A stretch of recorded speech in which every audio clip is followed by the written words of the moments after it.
Hey there, StarCraft fans! It's Falcon Paladin coming at ya with yet another edition of a Falcon is Unemployed StarCraft stream. Today is going to be day number 77. Yesterday was 76. We did a free-for-all on the map 76. It was pretty fun.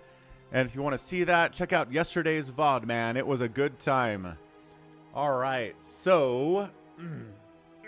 sitting a little bit taller here. What is up, everybody, on the Twitch side? We've got Jacob, we have Nemo Noom, Dalaville. We've got Lucky Noobs spamming emojis, all of my emojis here. The Overmind, the Verified. We've got Why Not. We have Harold. We've got Pikachu. And on the YouTube side, we have Jacob as well, Vincent, Dalaville, Lucas, J. Crom, Dead, Alsmel, Jordan, and GYTO. What is up, folks? Welcome to the stream today. Very happy to have you here. We got some games for you. Do we have some games for you? RJB's been sending me games nonstop, which is good because I'm casting them nonstop, and we got to keep up, right? We can't run out of replays here. I mean, again, 27,000 replays in the folder indicates we're not going to be running out anytime soon. What's up, Hendrik? You know, for years and years and years and whatnot. Who is pinging me out on the Discords? Join the Discord server, by the way. Come check it out.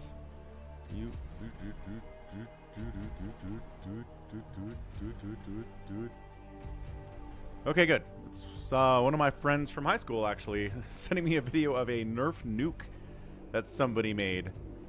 I'll have to check that out later. We've got some stuff to get into here. A ZeLoT and Bishop 3-game series?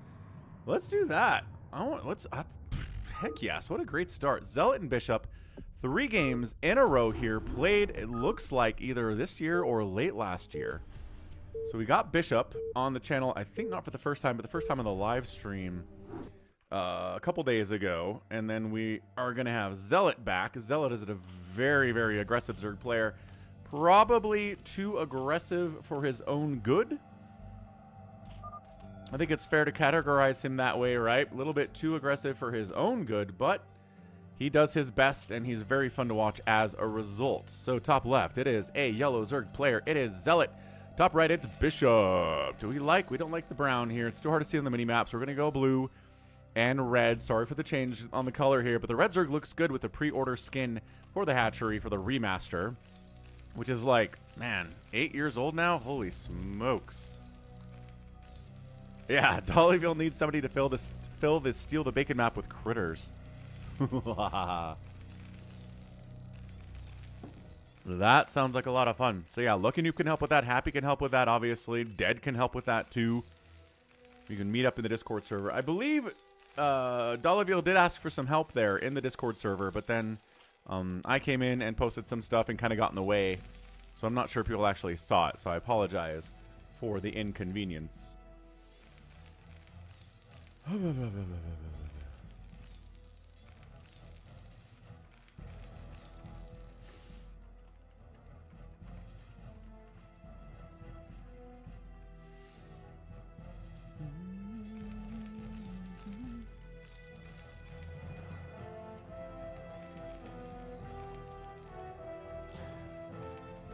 So, not a pool first here from ZeLoT in game number 1, which is a little bit out of character for him, but that's A-okay, going hatch first here. And honestly, walling off the front here against ZeLoT is a very good idea, but it's a barcode, right? So maybe he doesn't know it's ZeLoT, but he does know it's Zerg, so again, it's a good idea to wall off against early Zerglings, even if no Zerglings are coming.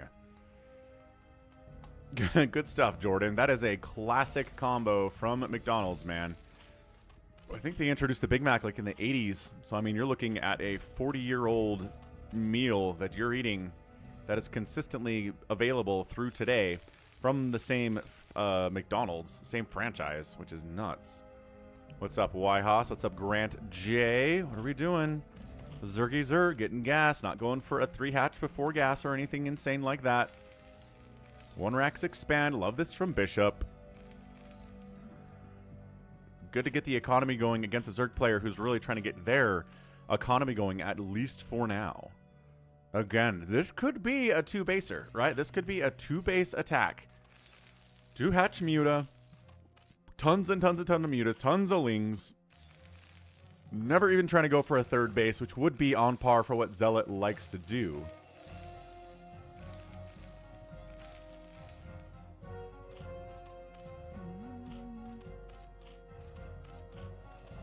Ah, White House is out on the Big Mac. No, fair enough. I mean, to each their own. Maybe they are different in Canada. You guys have poutine at McDonald's in Canada? I know they adjust their menus for different countries that they're in.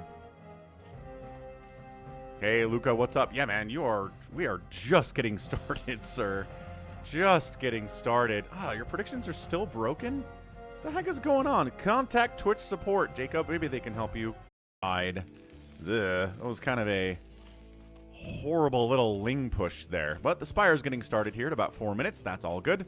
In Zergland, they do have poutine at McDonald's in Canada, but it's not good because it's from an American company.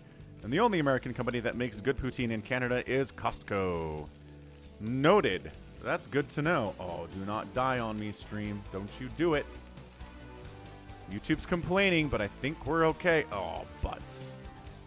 Oh, everyone's complaining about lagging, complaining about audio. Come on.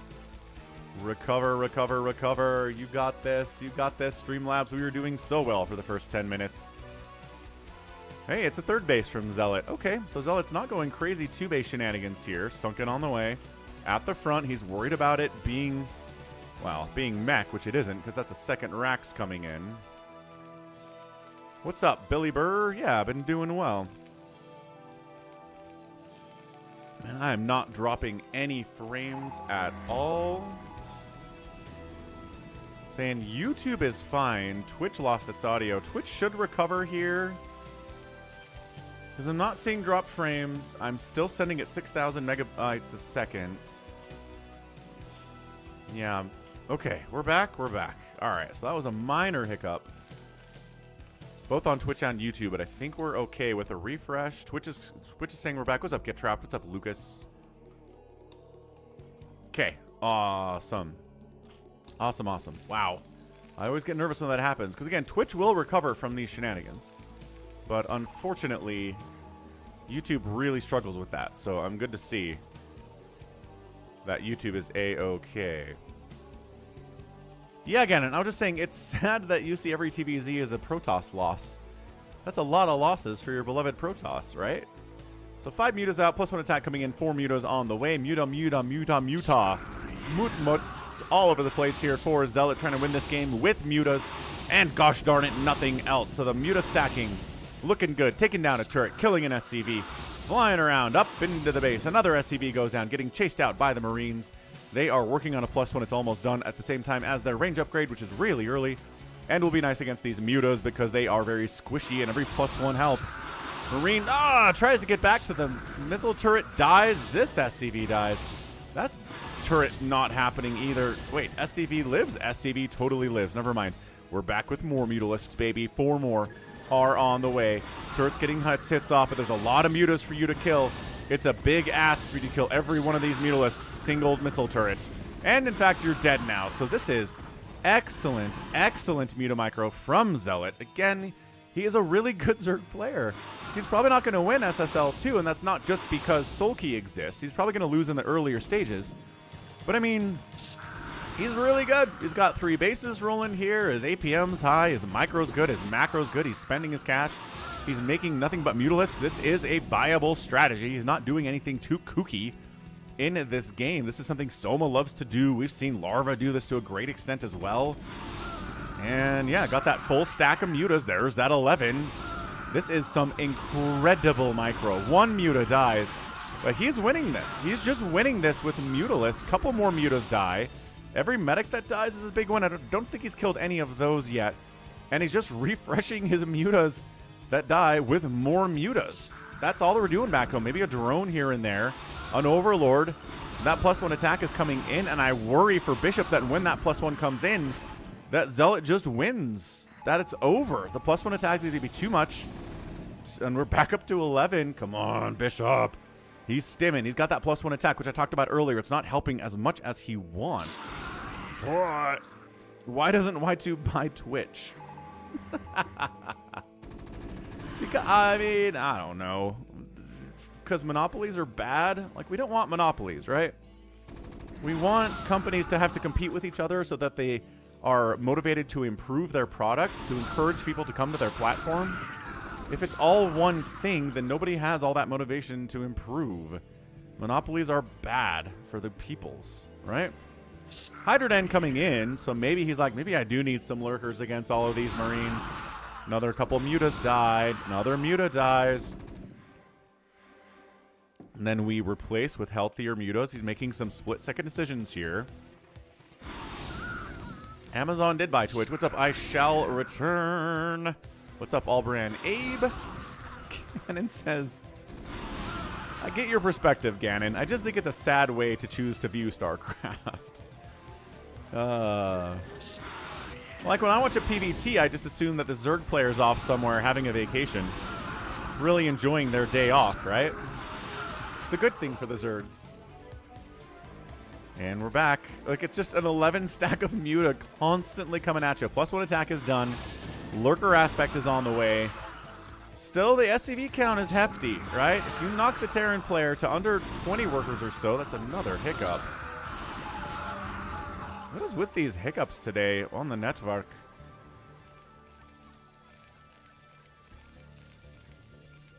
This is definitely on a space platform.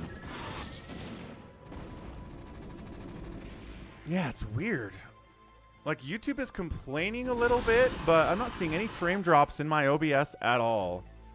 And usually, if YouTube's complaining, it's because I'm dropping frames, but 0.0% of frames have dropped today. 0 frames.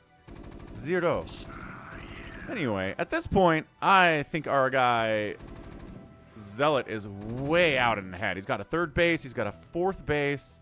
He's got lurkers. Let me check real quick. He has lurker aspect. I'm not sure he actually has any lurkers yet. Hold on a second. Dude, this might be disastrous, actually. Hold on. Oh, I don't know that we're just gonna win this. But okay, and then the bus, no! Oh, Bishop! Bishop! The absolute macro of this man. What a mad Terran player. Wow. I mean, look at these racks. 2, 4, 6, 8 racks on 2 bases. No starports, no science vessels, no vultures, marines and medics, no firebats. Macro, macro, macro, macro, macro. Absolutely insane. Look at how much stuff he has. Like, he can't handle this, and he can't handle this, and he went into lurkers, but it was too late. He's morphing lurkers now, but here they are. Guess what's not ready to deal with these marines? These lurker eggs, and bam, Bishop wins it in game 1. What an absolute reversal. Dude, ZeLoT had Bishop on the mat. They were counting 1, 2, 3. And Bishop gets up off the mat, reverse pins, and takes down our guy ZeLoT. 5 kills on that Muta is not bad. Hey, what's up, Real Squid? Thanks for re-upping your membership for 16 months in a row at the Overmind level. One of the 2 people that are Overmind level supporters on the channel. Thank you so much. Wow. Nicely done. Nicely done. Terran always wins, says Gannon. Okay, so that's game 1. Between these 2 players. Let's see what game 2 looks like, but that really felt like a Zerg win. But that 8 racks macro from Bishop. He was killing enough mutas to exchange for the Marines that were dying. Not that many medics died.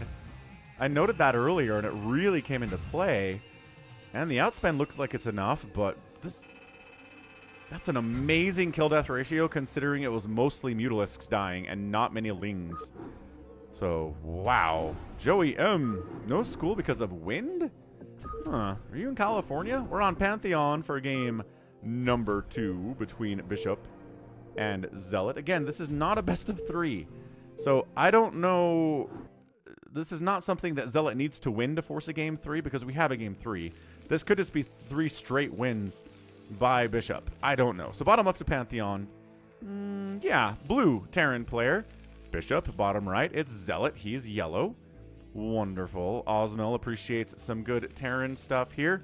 YouTube is still complaining about the frame rate, but I don't see any problems on my side. You guys don't seem to be complaining on your side, so YouTube is just whining for nothing, I guess. Fair, I guess. Sometimes YouTube will do that, and they'll figure it out eventually.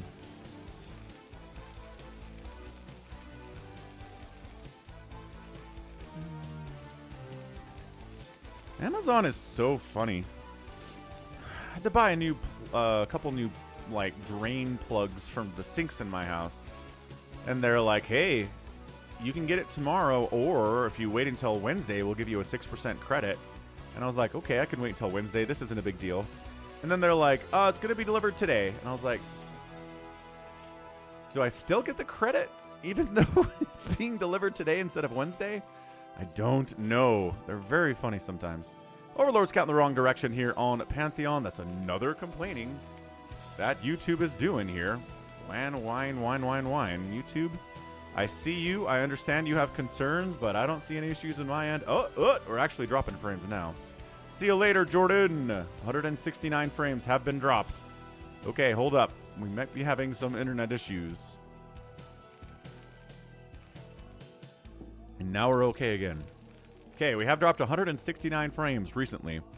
I mean, out of the, like, majillions. But anyway. I have Prime YHOS. That's why they were like, hey, we'll deliver it to you tomorrow for Prime. But if you're willing to wait a couple days, we'll give you a 6% credit on your purchase. And I was like, deal. I don't need these tomorrow. But then they gave them to me today anyway. So, whatever.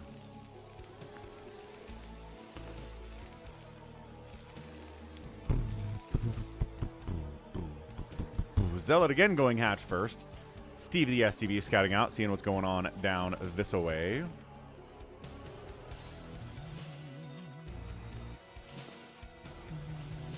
Gas saturation. SCV harassing the poor little guy trying to get the gas, as he will do. Rue, I never understand what you're talking about, but thanks for being a channel member, or I guess you got gifted a channel membership. Either way, thanks for being here. Thanks for participating, even if, again, I have no idea what you're saying the vast majority of the time.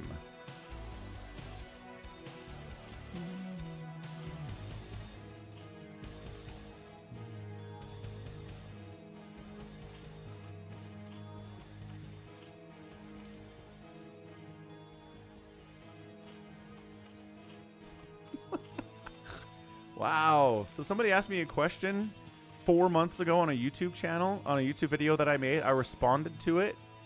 And then today he responded to my response 4 months later. I don't even know, man.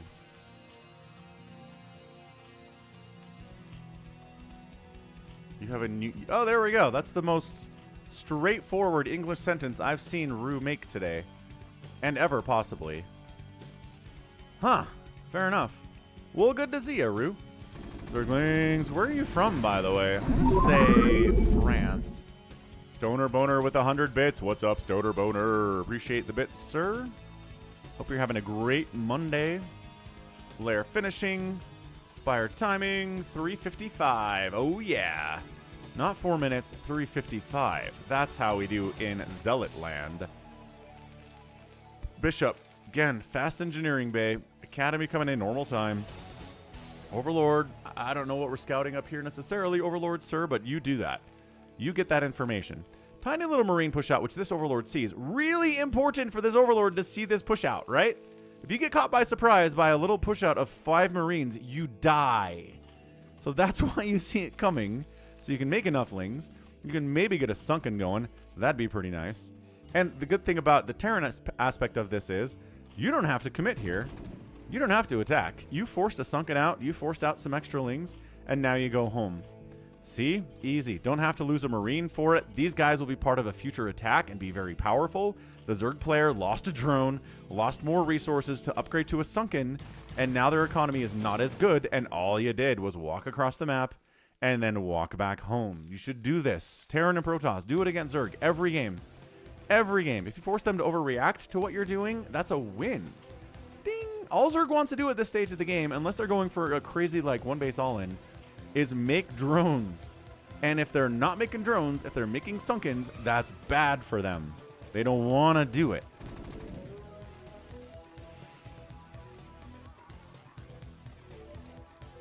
Oh, well, there you go. It was you. It was a Black Falcon who came through and responded to that comment.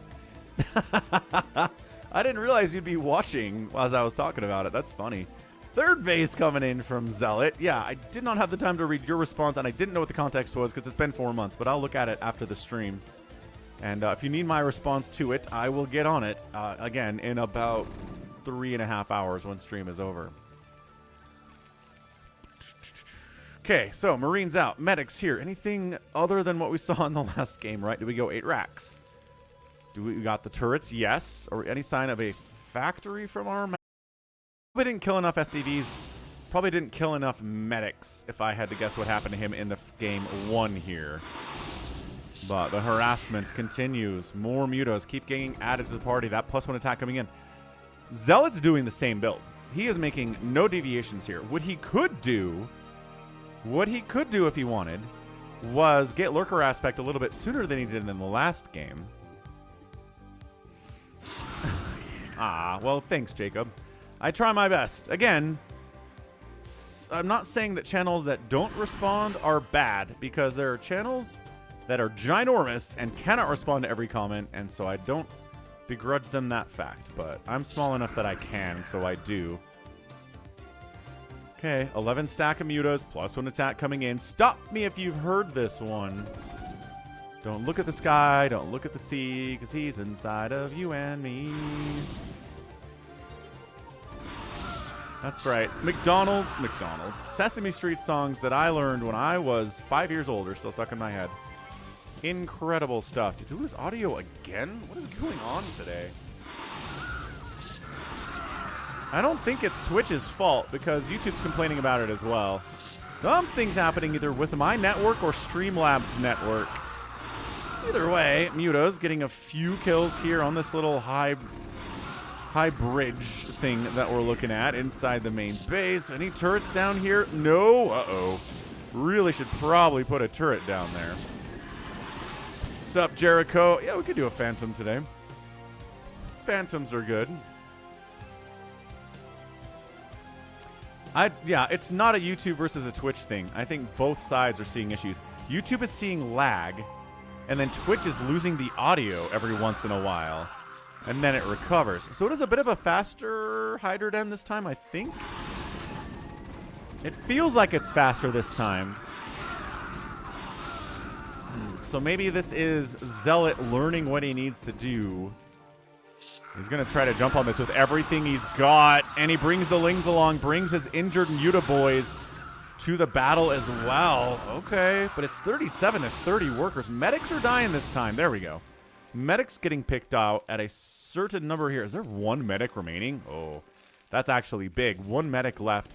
2, 4, 6, 7 racks on the play here in response to this. Lurker aspect is on the way, and I think ZeLoT just bought himself the time to get those lurkers out, unlike in game number 1. So I think that ZeLoT has adjusted his gameplay enough to where he can win this one after losing game 1. But don't quote me on that. StarCraft is unpredictable. It's tough. It's tough to figure out what's going on sometimes. At least for people with 3 brain cells like me. 42 years old, 3 kids. Doing my best. Okay, this is great. Catching Marines as they come out of the racks while they're rallied and can't even really defend themselves at all. Here's the push out, but guess what? Lurker aspect is almost done. Hold on. Oh, those overlords dying is really big. Okay, 1 overlord, not as bad. Hi. Oh, he just brings the Hydras over. Oh, he just brings the Hydras over. Doesn't actually make lurkers with them because he can't yet. That's your GG. That's it. There's nothing left here. There's 5 Marines on the field. Bishop is dead. I know Marines are good. They got stim. They got 1-1. They're absolutely a nightmare to try to deal with without splash damage, but behold, lurkers are on the way.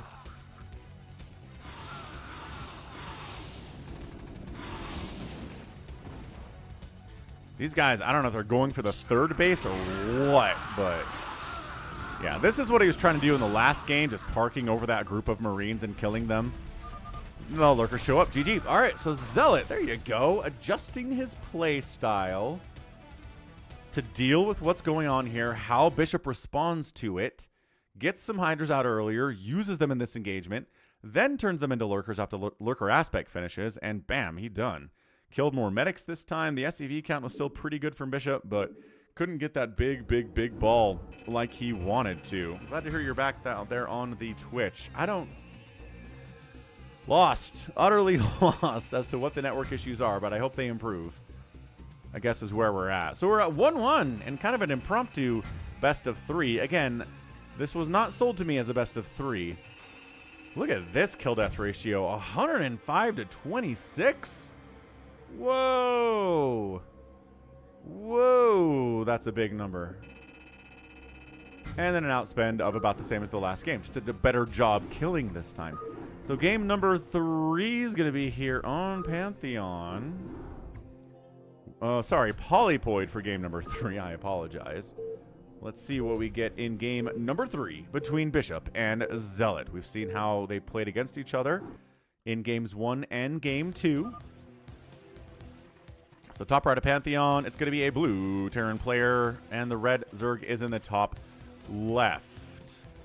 Whew.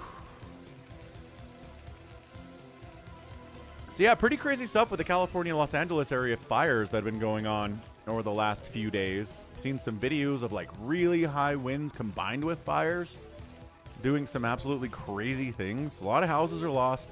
The good news is I don't think I've heard much of loss of life, which is nice. I think the evacuations have been on time. They've been able to track the path of the fire, get people out before things get too bad for them, which is good. So, I mean, yeah, it's a lot of loss of property and things, which is disastrous. But I think compared to something like a tornado or a hurricane or an earthquake, you're just going to have a lot more people dying in those natural disasters. There's a proxy coming in. Love that. And just less so with this LA fire situation. Maybe I'm wrong about that. Maybe a bunch of people have died and I haven't heard about it, but that's my opinion. Okay, are we still... Man, YouTube is complaining today. I haven't changed any of my settings. This Overlord is probably going to scout the proxy. This might just be a bit of an unlucky play for Bishop. The Overlord went the right direction, is going to see this. So 16 people have died, says Kranichi. All right, fair enough then. I hadn't heard any death report at all. So that is definitely a traumatizing and a terrible experience then. Hatch first from our guy ZeLoT. Overlord is really slow, obviously. Maybe this Overlord's gonna die. Maybe that's enough to get a win. So here we go. Boop, boop, boop, boop, boop, boop, boop, boop, boop. And hey, sees a Marine. Is like, wait, 2 minutes. He doesn't see the racks, but he's going to make some assumptions here either way. If that Overlord dies, that sucks. Okay, here we go. Proxy against a hatch first. So the good thing here for ZeLoT is that he sees it coming. The bad thing for ZeLoT is that his pool is about 50% complete at this stage. And plus he's going to be supply blocked here in about a second. And there it goes. There's your supply block. Trying to build a bunker up. Drone says, how about you not build a bunker right here? More drones coming down to try to shut it down. Yeah, this is an appropriate game 3 between these two players. ZeLoT wants to keep his games under 10 minutes, man. And I guess Bishop does too sometimes, because that's exactly what he's doing here. So building a bunker out of range of the hatchery. It's not the worst position for it. Drones are just going to ignore the SCVs and fight the Marines because they're really good against these Marines. That said, oh, the Marine micro loses one of them. The drones are dying like crazy, though. Another Marine does go down. And, uh-oh. That's 16 to 6 total workers. I think ZeLoT might be dead here. Got some lings out, but man, that pool, like we saw, it was not close to finished at all. It's one Marine's like, aha, I can handle you. No, actually not. Falling back to the bunker, yes. Walling off against potential Ling run-by is not a bad idea. These guys, yeah, now they can poke out of the bunker. Oh, he's building another one here, too. Fall back. Cover the SCV with this bunker. No, they got the SCV. They got the other SCV. Okay, hold on. Hold on. Second bunker not going to come up. I don't think it's going to come up at all. So we're going to jump on the one bunker that exists with 3 Marines inside it. Can't really do any target firing with the Marines, unfortunately. And this does get shut down by ZeLoT. All right. Maybe ZeLoT is pulling ahead here. It's still 18-6 workers. The drones that died trying to shut this down the first time were terrible. That was a huge loss. Here comes the counterattack. Jumping on this seems like a pretty bad idea. I mean, there's only one Marine back here. Okay, 2 Marines, doubling your firepower with 1 Marine being produced. And I love that he's just making lings. He's got gas. Has he got metabolic boost? Yeah, all right. So, that is a hard wall, and all you have are Zerglings, and they don't have Adrenal or anything.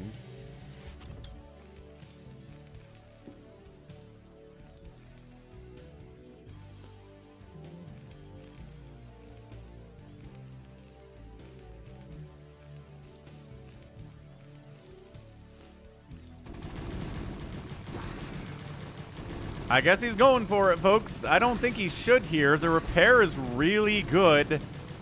The Marines back here are not killing Zerglings crazy fast, but, you know, they're dying. This supply depot actually might go down, and it does. But you still have another wall to deal with, and you can't get around to get a surround on. Maybe you can get a surround on. Oh, he got inside. He just did a run by. Instead, hold on a second. Lings inside your main base. That is not great. Dude, Bishop is in a lot of trouble here. Those Lings are mean. Those Lings, excuse me, are nasty. Look at them taking a second base in all of this chaos, too. Another supply depot coming in. Doesn't have a ton of HP, but did a pretty good job there. SCV is off the line, recognizing he's up a ton of workers. Dude, ZeLoT is insane. He's back with more Lings. This bunker's got 3 Marines inside it. This supply depot's gonna die. There's not enough repair. The run by is real. Bishop, no. Bishop, no. Okay, the Lings all died. These Lings are still free inside the main base. They're killing SCVs. You can afford to lose a couple of SCVs here. I mean, come on. I mean, not all of them, but it's still 19-6 workers. This supply depot getting rebuilt.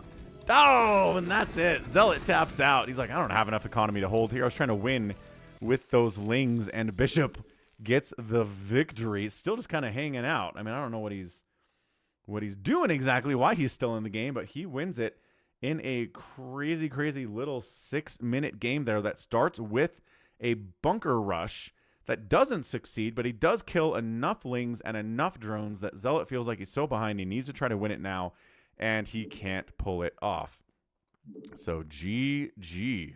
Yep, had to break it. Not enough economy. And Bishop takes 2 games out of 3 here against ZeLoT. Pretty impressive stuff. Gotta say, extremely impressed with what I saw there from Bishop. We like Bishop a lot. Again, I should probably cast him more.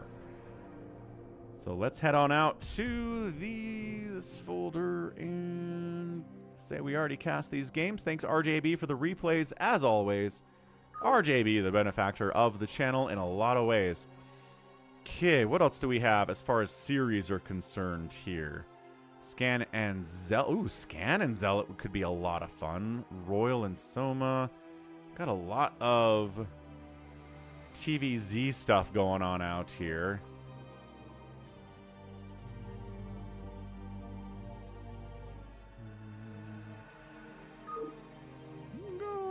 Go Rich and Flash. Could be interesting.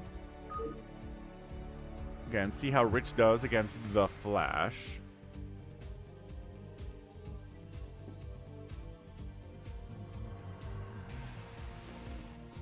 Yeah, Light Queen, Leda Queen, Jaedong versus Rain.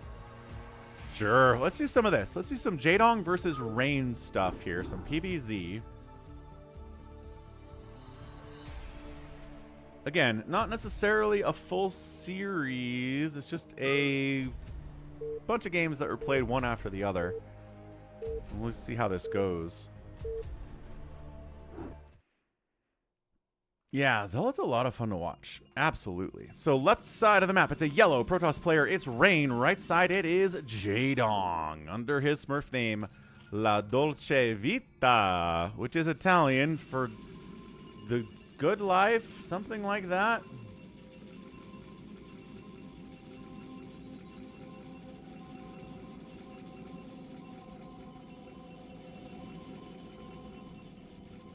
Okay, yeah, Dollavio, looks like Loki Noob is posting versions of Steal the Bacon in chat. Out on the Brood War channel if you want to go check that one out. That's right, it's some Jaedong. I haven't seen Jaedong on the channel in a minute.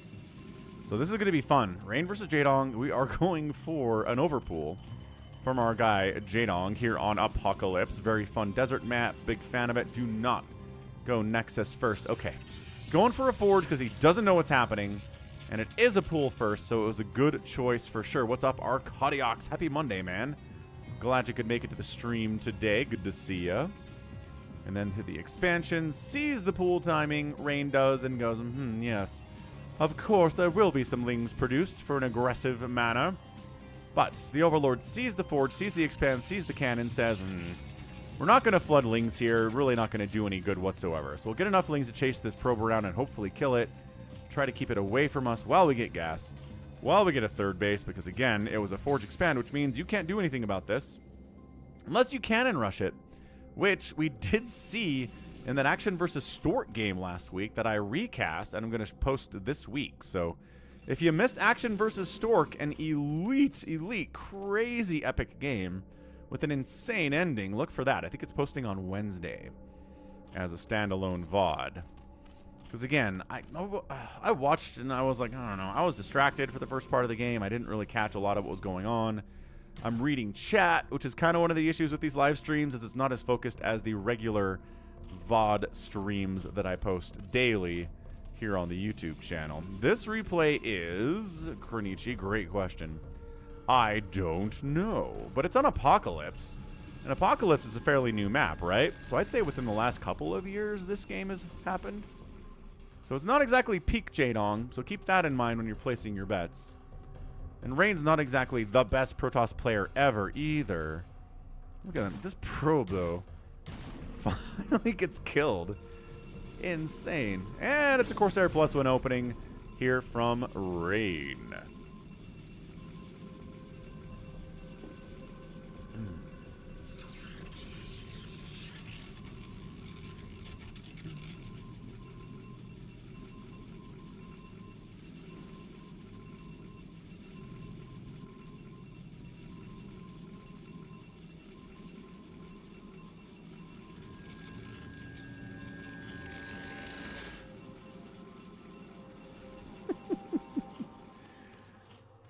The Discord server is a crazy place to be. What's up, Chowdy?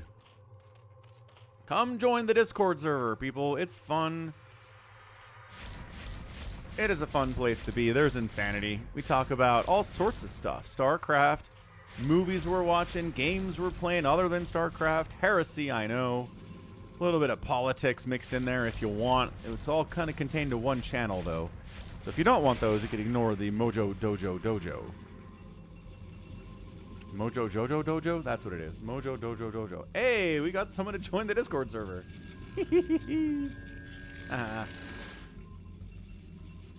Well, welcome. Thanks for joining the Discord server, whoever it was. That's right. Bishop and Zealot was a lot of fun, RJB. You seem to be a little bit behind. We're into Jaedong and Rain now, but that's okay. What day is the barcode stream during live games? Oh, barcode stream is going to be on Sunday. We're giving people a week to prepare a barcode name, an alternate barcode name in StarCraft that is eight digits long, okay? 8 pipes, 8 capital I's, whatever it is. 1, 2, 3, 4, 5, 6, 7, 8. And then we'll get people in the same Phantom lobby. We'll put them into the same color. Everyone has to choose Zerg. And they're all barcodes. And then good luck in Phantom mode at that point. I don't know what you do. RJB is behind. He's behind in the stream.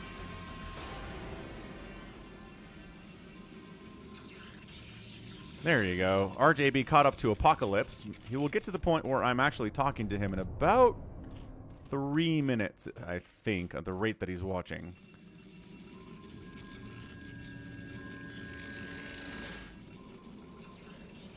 Alright, so we made mutas against +1 Corsairs.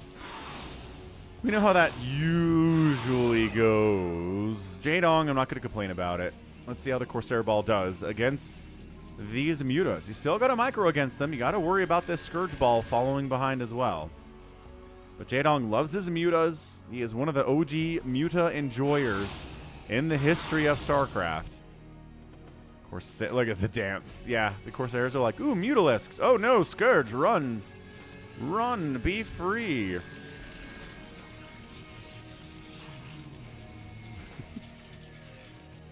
That is true, Gannon.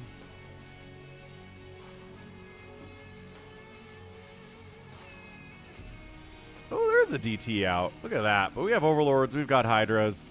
We've got Sunkens. We have Overlords. We have Hydras. I'm not sure what this guy is expected to do in this game, especially if Mutalisks are flying around. Well, I guess the Overlords don't have speed, so he should be okay for a minute. And if all the Overlords die, then 1, Jaedong is supply blocked, and 2, the DT can win the game by himself. Good question, Gannon. Scourge connections! Still 6+1 Corsairs out here, so not the best wipeout I've ever seen. Mutas jump in on the other side. Did they just kill? Was that a High Templar they just killed? It might have been a High Templar they just killed. What's up, Mr. Studio T2? Welcome to the channel.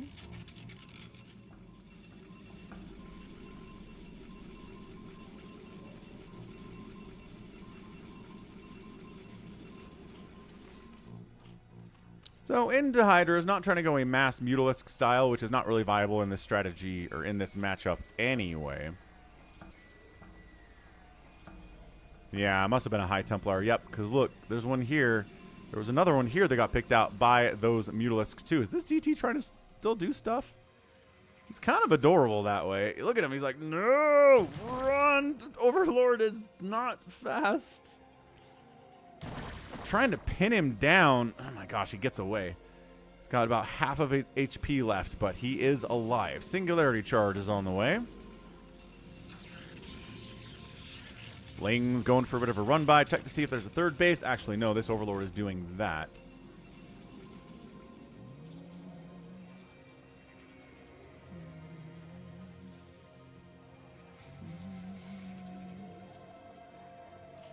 Fourth base coming in from Jaedong. I like it. I like the opening. Didn't go crazy with the mutas. Killed a couple Corsairs. Picked off a couple High Templar.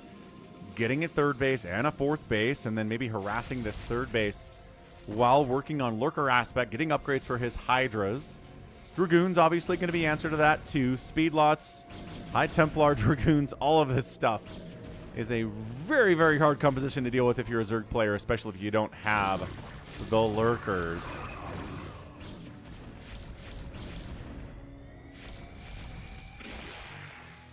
Does Rain have 2 ASL championships? Why do I always forget that about Rain? I need to give Rain a little bit more respect, apparently. The most semifinals for a Protoss. Well, there you go. He could very well be the best Protoss of the remastered era. Go, Rain! Believe in Rain! Mass Hydra not going to do a lot here against Speedlots with Dragoons, especially with the upgrades they have, which is a 1-1 scenario. They have a +1 attack on the Hydras, working on a Carapace, working on 3 upgrades, though. 3 Evo Chambers. 1, 2, and where the heck did you put your third one? Up here? Yeah, 3 Evo Chambers from Jaedong. Going all of the upgrades simultaneously. Big fan of that. I like it a lot. That way, when you go into Cracklings later, they'll have attack upgrades.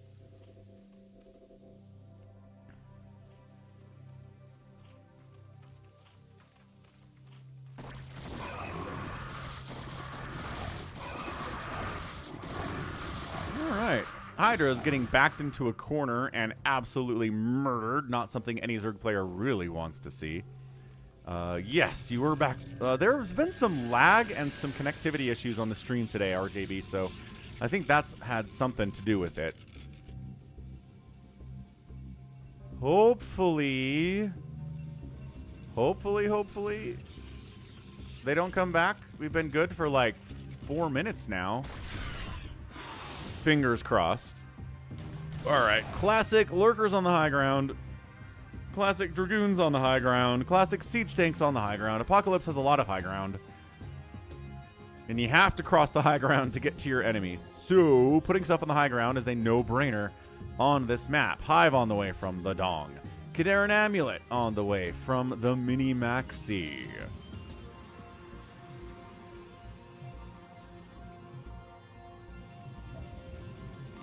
How's it going, Wander? Happy Monday. Glad to see you here today. Dollaville with the accusations.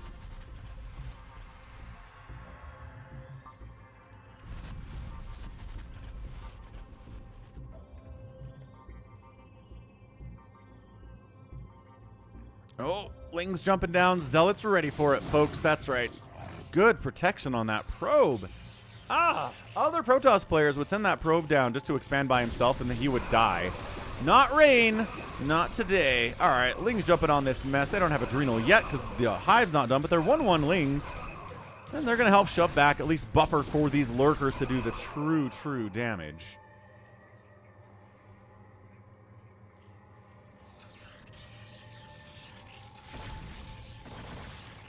Hydros defending the main base. Again, if you don't have any detection in the main base, you're asking to get Reaver drops from somebody as good as Rain.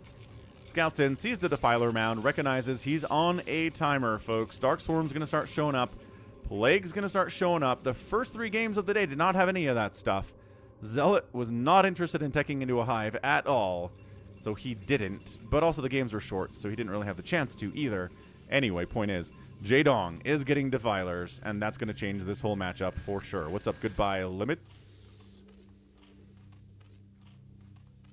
Pillsoft says Protoss has got to be roaming his army around even more than he is. He's been pretty active out on the map.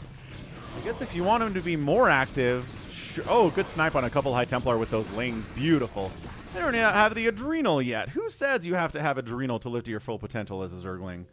Not Jaedong. Jaedong doesn't say that. He says, hey, you live to your potential even before Adrenal's done. And now Adrenal's done. Think how much better you'll be with the Crackling upgrade.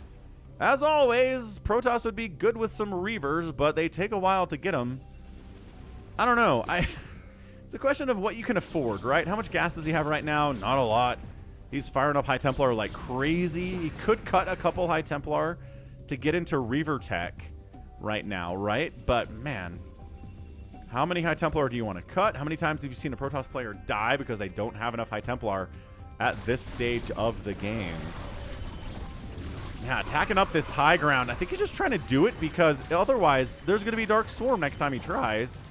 So it doesn't work anyway. Rain is not having a good day right now. Plague's going to start getting tossed down on him. He can Psystorm with the best of them, obviously. This last Mutalisk. How many... I was going to say how many kills he has, but nope.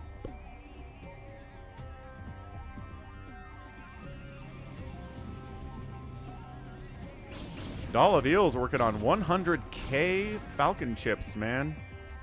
Betting on Rain in this game, I don't know. Again, it feels really simple to say it, but if we get Reavers, it increases the chances of the Protoss winning this thing by about 30 to 40%, I want to say. These expansions are great. If he can hold on to these bases while Jaedong expands, he might be A-okay, but at the same time... Jaedong is holding this high ground like he's freaking Obi-Wan Kenobi over here. Don't try it, Anakin, he says desperately to his brother, whom he loves. Don't try it.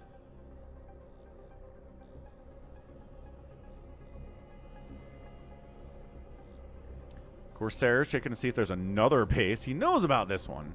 But he's like, did you expand again? No. Wonderful. Uh-oh. There's a Defiler with this group. Oop, got intercepted. Quick. Dark Swarm pop. There it is. Quick. Yep, Crackling's keeping the Zealots away. Psystorm into the Dark Swarm. Another Dark Swarm gets popped down here. Psystorm handles a lot of it. Do you have more Psystorms? Do you have another Dark Swarm? You do. This base is in a lot of trouble. He's got to bust through. He's running through with Zealots to try to save the cannons, buying some time. Lings with upgrades, though. Yeah, those Zealots not going to stand a chance against 2-2 Cracklings in those numbers anyway. They're not going after the Nexus because that is not the guaranteed damage here, but they will kill a Zealot, and oh, good Storm. Oh, the Archon gets saved with 6 hit points. You think Rain knew? You think Rain knew that Storm would kill the Lings, but not the Archon? Another attack into the third base. Where's the defense? These guys not in position to cover it. at all. Holding it with Lurker's Psystorm to bust through the cover and the screen. Going after probes because they are the guaranteed damage, and that's a GG. Rain has to tap out. Jaedong crushes through with 2 separate attacks into the 4th base, into the 3rd base. Mini's out of position on both, and Jaedong gets the win here in game number 1. Bam. So excellent job there by the Dong. The Cracklings are definitely scary. Always changes the game, man. 2-to-1 kill death ratio for Mini. 2 point something kill death ratio there. Not bad at all, but the outspend here just a little bit too much to be comfortable with. Next up, Jaedong Rain, game number 2 on Apocalypse. Same map. Let's see how Rain changes up his play style, or if he does at all.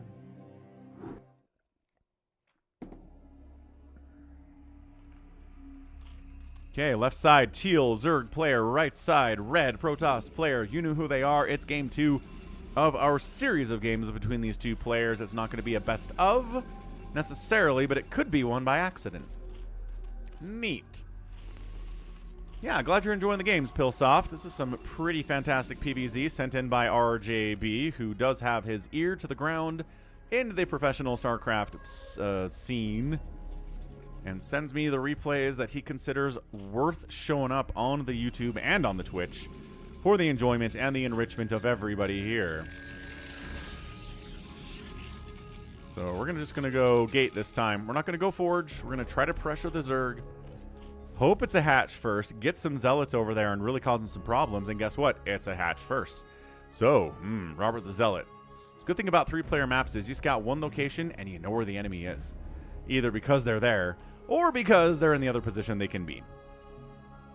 Really nice. Hey, you're welcome, Pillsoft. So, checking for a fast 3rd, or does he want a proxy down here? What? You're going to go fast 3rd down here? I don't know about that at all. So he blocks it with a pylon. Zealot shows up. Overlord sees that. And no, you don't want a fast 3rd against a gate opening like this. RJB is the ear. I apologize, RJB. I should have known. Okay, Zealot in your mineral line. Good luck with that. Let's see how many... well, the Lings do come out at a pretty decent time. Yeah, Zealot, I think, needs to get behind the mineral line if he's going to live at all, and he does. Nice Dollaville.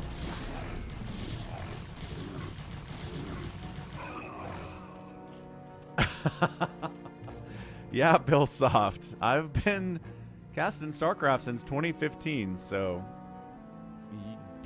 yeah, that makes me feel old, but...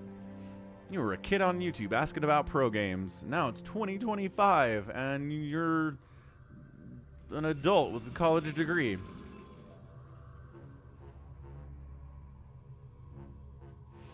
Respect RJB's eeriness.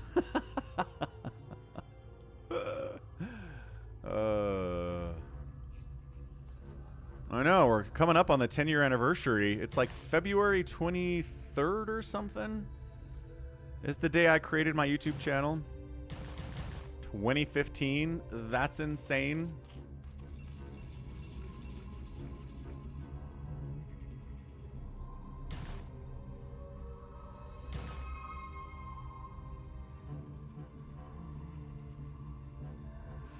Cool. 3 bases happening. 4 Zealots happening. Lings out of position to deal with these Zealots, but Lings are fast. Even without the metabolic boost upgrade. Can they shut this hatch down before the Lings kill them? Let's find out.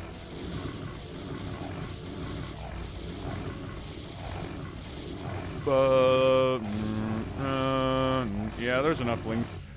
Jaedong decided there was enough Lings. He's going to engage it. Zealots say, let's avoid getting surrounded. Let's keep it to one angle of attack, please. Oh, kind of mess it up a little bit. There we go. That's where we want to be. It's right there. Oh, it's so annoying. Good Zealot placement is so good, but also incredibly annoying. 3 kills, 3 kills, 4 kills. I mean, come on. These guys are putting in some work here. They're getting some value. Technically, you want 4. At least as far as Zerglings go. So that guy's got 5. Hang on. And that guy's got 4. Hey, we averaged it out. So these Zealots paid for themselves. And put some chaos out here into... Oh, okay, so still 5-3. Out here into Jaedong's life, right? Man, did he get another one? 6 kills? Oh my gosh, 6 kills on that Zealot. Dang, good stuff here from Rain in game number 2. That was fan-friggin-tastic.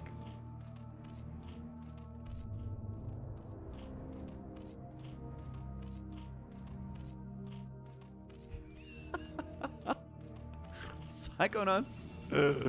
The suggestions we get from the crowd sometimes.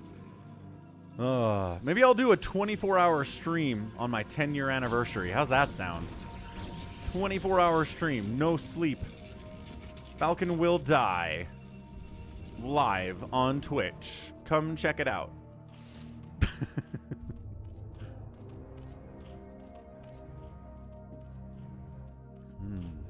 And then I would stream the next day. Exactly, Wander. I might take the next day off if I did a 24-hour stream.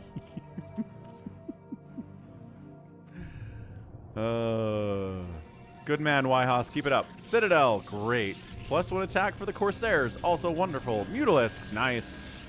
So it's a bit of a repeat of game 1, except for the fact that we had a little bit more Zealot pressure, which was awesome. Jaedong weathered the Zealot pressure for the most part, got Mutas in. Corsairs are like, no. Come back with some Scourge, ya bums. And guess what? These aren't Scourge. There are some Scourge on the way, though.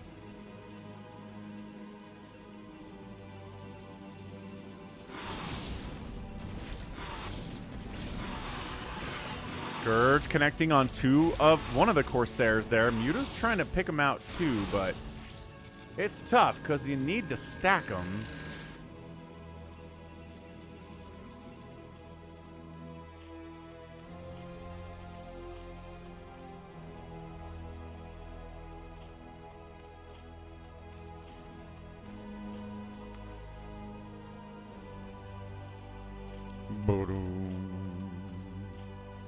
Yeah, that Washington versus Tampa Bay game was really fun.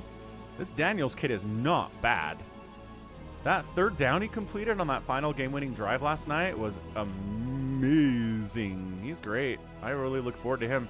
But, you know, sophomore slumps are a thing. Like, everybody loves C.J. Stroud in his rookie season, and then this last season's been like, he looks kind of pedestrian. So we'll see how he does in his next season here. I guess this season isn't over yet, though. But, yeah, that was a really, really fun game. Baker, I thought, played pretty well.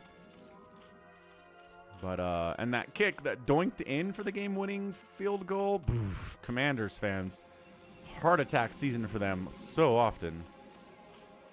Ooh, yeah, RG3 too. RG3 was really electric for a couple seasons, wasn't he? Like 2 or 3 seasons, and then he got abjectly murdered on the field, and that was it. The good news is the rules have changed. You can't murder quarterbacks on the field anymore. So maybe he's protected enough by the rules that he won't have an RJ3 type career. That'd be nice for Washington fans. Also, did RJ3 ever win a playoff game? I don't think so, because they said the last time Washington won a playoff game, it was in 2005. So Daniels has already accomplished more than RG3 did, which is crazy stuff. Yeah, divisional doink. Psycho nuts. Yeah, the pros... I mean, look, there's cannons. There's 3 cannons in here. Pros make more static defense if you're Protoss, for sure. Zerg pros are really, really loath to make static defense. Unless they're going crazy Zerg. But even against Protoss, they don't like making Sunkens, and they think they can get away with it. And in this situation, it kind of looks like he can. Well, hang on, these Lings are not participating. Get in there, guys. Help against these Zealots, you fools. 4 kills, Zealot, man. Some of these guys are getting some decent value today. I like to see that. Corsairs finding chunks of Overlords, not getting too greedy about it, though.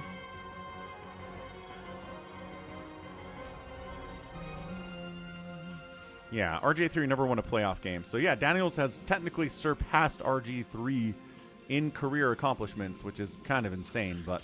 like I said, I hope he stays healthy, and I do think the whole point of the rules babying quarterbacks over the last 5 years or so is to make it so we have better quarterback talent in the league and they don't die. like RG3 did. So, yeah, hopefully Daniels has a nice, long, exciting career. I'd like that. I like watching good quarterback play, it turns out. Okay, what's happening in this game? Psystorm's coming in.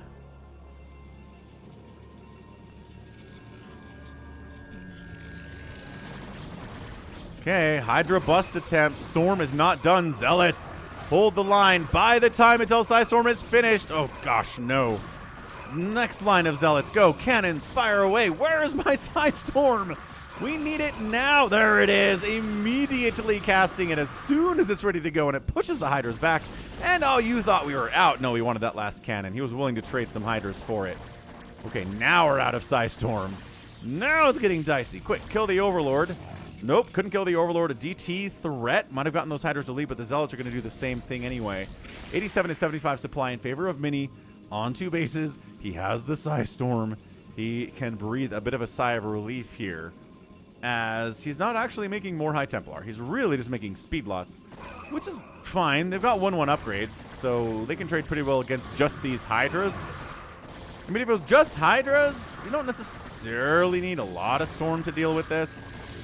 Look at how these Zealots are just tanking the damage the Hydras are trying to pull out with that extra armor as well. He does not have D-Web. 100% not getting D-Web in this game. It is the rarest thing. Not the rarest thing in all of StarCraft, but it's like a top 5 rare thing is getting D-Web.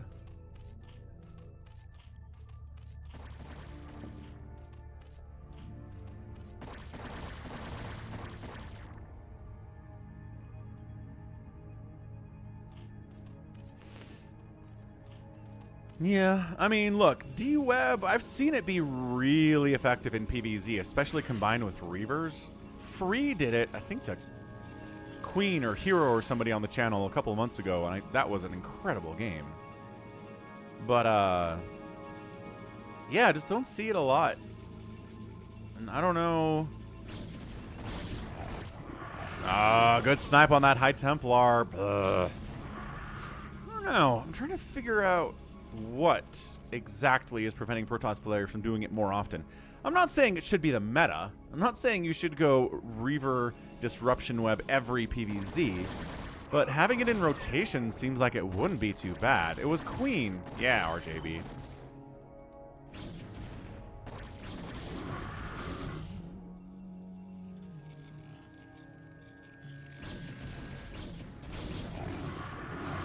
Well, once again, it looks like Rain is keeping Jaedong at bay, but also there's enough Zerg to keep the Protoss on his side of the map, while, guess what? Probably going to tech into a hive here sooner rather than later. So for now, it doesn't look... Well, I don't know. Is Jaedong going to try to close the door here is the question, because he doesn't have a Queen's Nest. You can finish a Protoss in this situation if you have enough Hydro Lurker and you can dodge storms well enough, but it's a big ask. At the same time, we are Jaedong, folks. We can do that, right?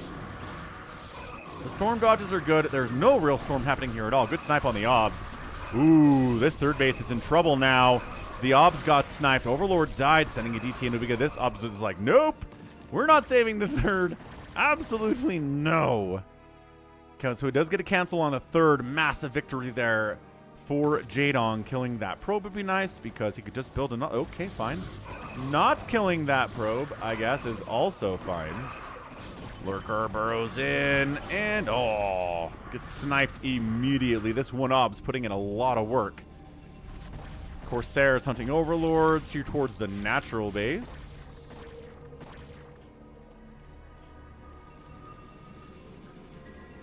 Jaedong always snipes the Observer. He does.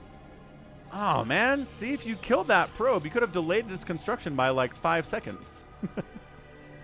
It's the little things that matter in StarCraft at this level. Really are. Yeah, nope, that's defense. That's defense. Okay, so now a Queen's Nest. Now Jaedong says, okay, I'm not winning this with Hydro Lurker. That's impossible. Let's get some Dark Swarm and Plague. It's really nice. No, Jaedong says, screw you. I'm not doing that. I'm going Hydro Lurker, and I'm going to win with it. Not if that battle has anything to say about it. Obs being really carefully kept at the back here by Rain so it doesn't get sniped out.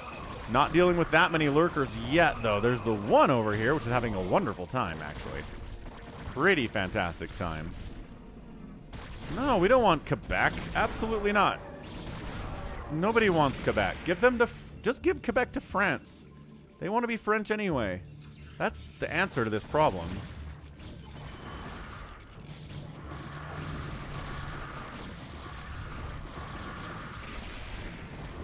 Yeah, it would be nice, Wander. I mean, one of the things that I like about StarCraft 2 is that over the years, with the balance changes they've made, every single unit and spell is viable. Every single one. There's not one that is never used. Like, there are ones that are used less often than the others, but there's nothing that is off the table, which, again, I really appreciate and wish that was more of what was happening in Brood War, but... You know, StarCraft 2 has its own problems, obviously, but that's one thing I think they've done really, really well. Expanding up the left side, Jaedong, Queen's Nest. Queen's Nest. You have available positions to build a Queen's Nest. France doesn't want Quebec. What's up, Alberto? I have a degree in communications, print journalism emphasis. Fourth base, attacked, +1 zealots. Damn it, 300. I don't know if they're going to get it. 200. 100! Saved it. 138 hit points. Good response from Jaedong. Saving that hatch is a big, big friggin' deal. Okay, well, you know the Falcon position on going Hydro Lurker forever against a Protoss. It is a thumbs down strategy. Don't like it. But it's Jaedong here, so you know what? We believe. We believe in Jaedong's capability. Oh, this is so smart. Sending a single DT over to get the hatch. Rain. You are so cool. That was awesome. Finally, a DT gets some value. 6 kills on that guy and a hatchery. He's dead. But, you know, 6 kills is all right. Wait. Oh, almost got another Hydralisk. That would have been pretty cool. Yeah, DT totally paid for itself there. Unlike the DT in Game 1 that got absolutely no work done at all, as far as I know. So, maybe expanding up here. Overlord scouts it immediately before it's even on the way. Before the Nexus gets started, the Overlord scouts that position and is like, how about we send some Hydras that direction? Rain says, rats. Also, Rain says, what if we got some Reavers? No, he doesn't say that at all, actually. Not even close. Not a single solitary robotics bay can be seen inside the main base. My job now is I'm unemployed. I got laid off from a software QA job back in September, and good surround with the Hydras, good storming every angle.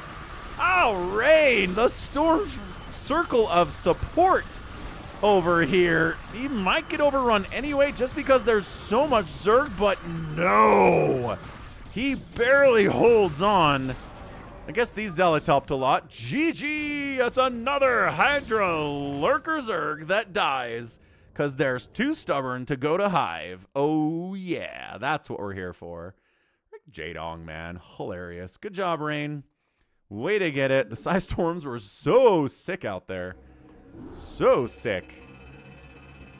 Ah. Well, good luck at law school, Alberto. That's a tough, tough, tough position. Really tough stuff. That was a lot of storm for sure. What's up, Buzzard? What's my secret to having a good head of hair? I don't know. I guess my paternal grandfather had a ton of hair, like, all through his life. So that helps. My paternal grandfather went bald at, like, 25. So that didn't... My maternal grandfather died at, like, 25, or went bald at 25. That didn't help. But I have no idea what my secret is. I don't have one. We're back on Apocalypse, guys. Let's see if Jaedong gets a Hive this time, huh? What beats a 24-hour stream? A 48-hour stream. Yes. You want to sue ChatGPT? Why are you suing ChatGPT, Wander? What happened? Left side Protoss, right side Zerg, Jaedong, Rain. In our houses. Did a streamer die from a 24-hour stream? That's what I said. If I did a 24-hour stream, I would die. But the content. Think of the content.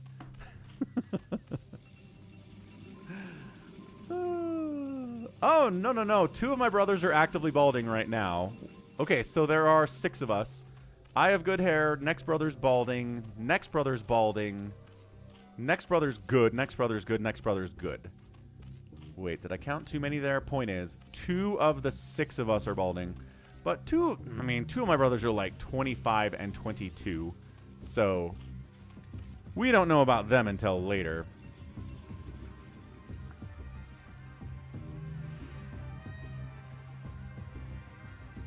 No dying, Psychonauts. You got it. No 24-hour stream for Falcon this year. But maybe at some point.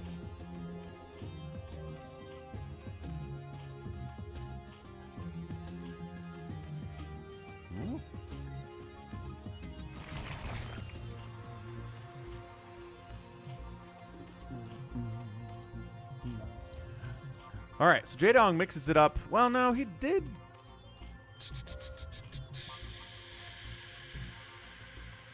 It's a 9 pool? Yeah, an extractor trick. 9 pool here. Okay, so early lings. Probe is going to scout it early enough, though.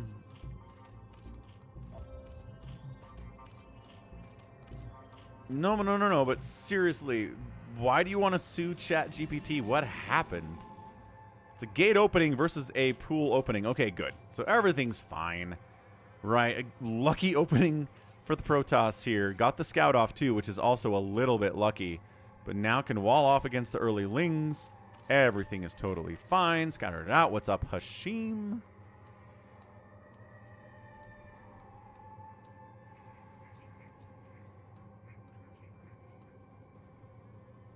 What's up, CT Wonder?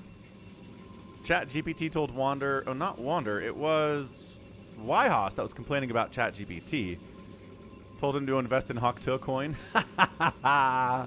Is that what happened, Yhos? Is that why you're suing ChatGPT? Because it told you bad investment advice? I like that story. That's a good one. How's it going, Kyle? Foxtrot Papa. I don't know what that means, but thanks. Crap! Lings get inside the main. They're Jaedong Lings too. Oh no. Alright, cool. Jaedong Lings inside your main base as a Protoss. You're never killing them. Let's see how long they survive. They showed up at 3:05. ChatGPT was tracking your location on vacation. Called it out. They kept pretending it was a copy-paste error. Then they claimed it was a coincidence. Okay, did all the Lings just die? No, there's one here. Hold on. Ah, okay. Fair enough, Yhos. Huh.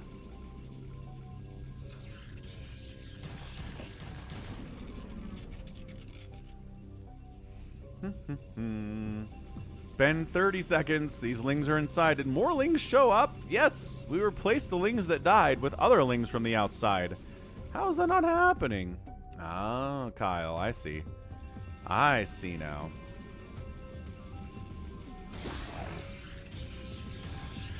Well, I'm going to count it as long as there's a ling inside the main base. Are we sending in? That's the Overlord. Okay. Are we sending more lings in?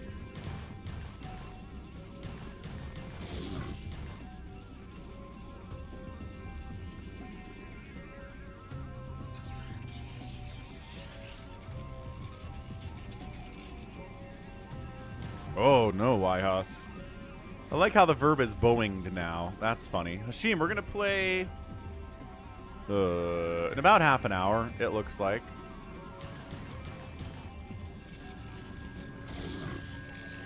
Okay, we're at 2... Was it 3:05 that we started this? 1.5 minutes?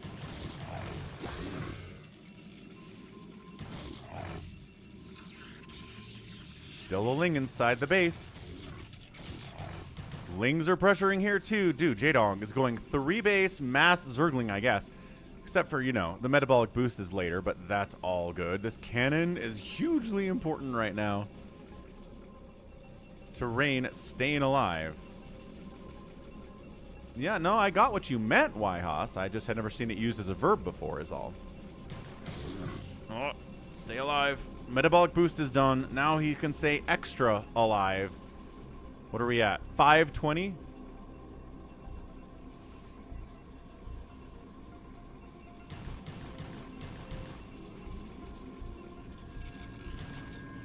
Live for the swarm. Hey, Suhard, thank you for subscribing.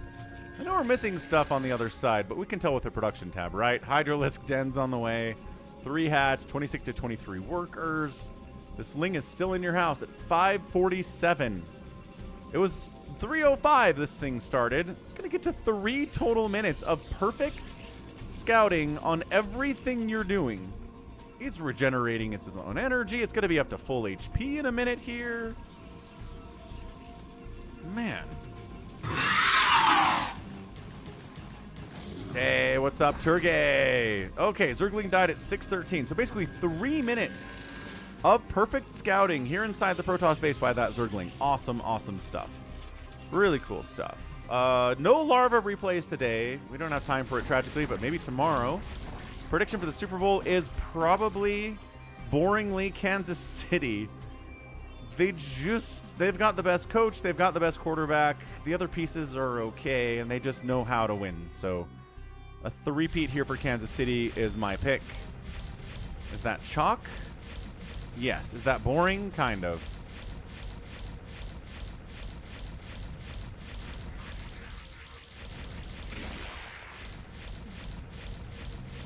I mean, supply blocking Jaedong at this stage of the game is pretty good. Further supply block. All right.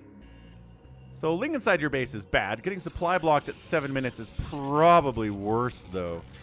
And yeah, thanks for tapping that like button, folks. Smashing it, hitting it, killing it, whatever you want to do.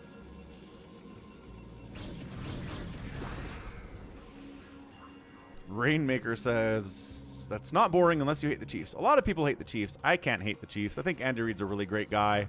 I don't have any problems with Patrick Mahomes. You could probably... If anything happens to me, please don't believe the suicide note. It was ChatGPT aka OpenAI. Also, and unfortunately, Bills are gonna win the SB. All right, Wyhaus. Sounds good. If you're found dead with a suicide note, I won't believe it. I will tell the police it was written by ChatGPT. Promise. Suri-san, thanks for the follow. Appreciate it. Anyway, the Bills are winning the Super Bowl. I mean, they're a good team. I mean, I'm not saying it's a guaranteed thing that the Chiefs win the Super Bowl. I think the Ravens could win. I think the Bills could win.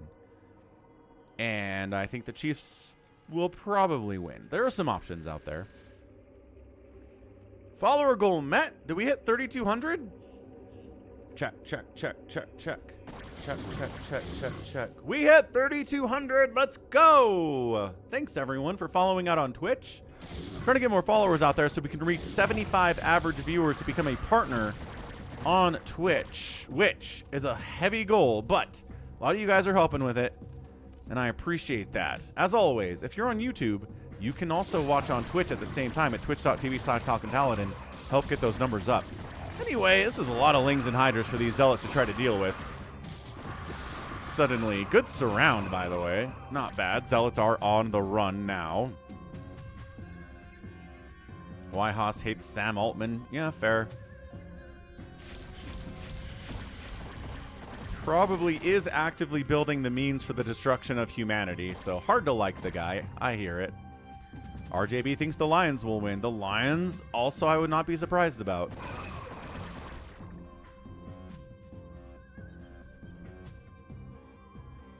Oh, Psychonauts also said the Lions. Sorry, Psychonauts. You beat RJB with that.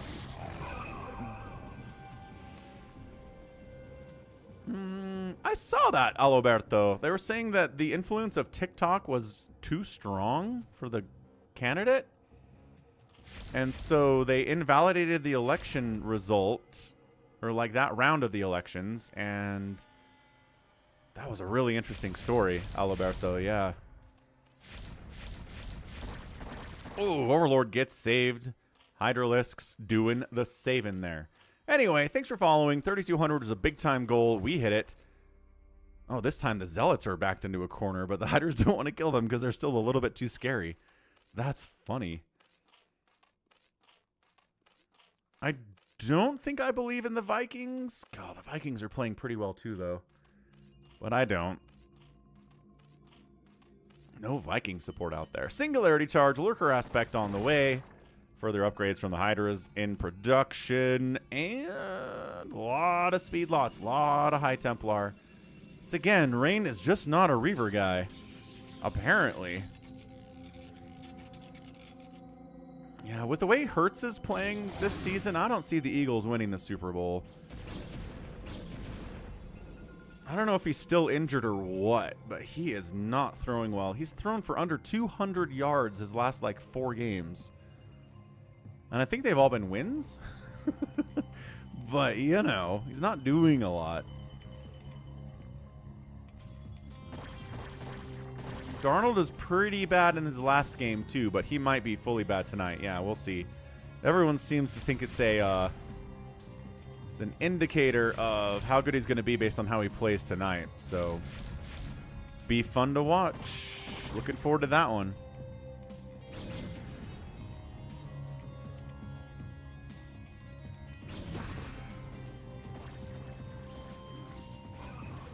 All right. Well, the 3,200 follower goal will be updated at the end of the stream to a new one, so watch out for that tomorrow. Psy Storms, and I'll try to get sound alert set up tonight too, Dollaville.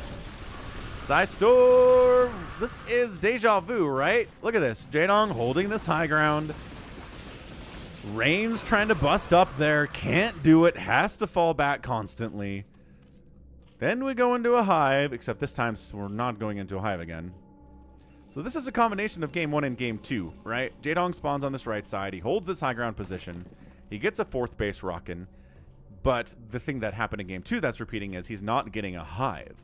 So we'll see if he can pull it off this time. I don't know. I just don't see why it hurts to tech into hive. Like, why these Zerg players are like, meh. Hydra Lurker gets the job done. It does sometimes, right? That OBS is not even being microed at all, but all the Lurkers are dead. But also, all of the Zealots are dead. High Templar wanders into the battle, up to the front lines, hanging out. Not enough energy for a storm. Fall back. Fall back, you idiot. No, he dies because of poor decision-making. Poor micro there. Fall back to safety. Hope the Zerg player doesn't see the 3rd base.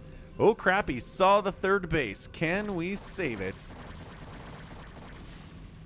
Not at all. Okay, that's a cancel.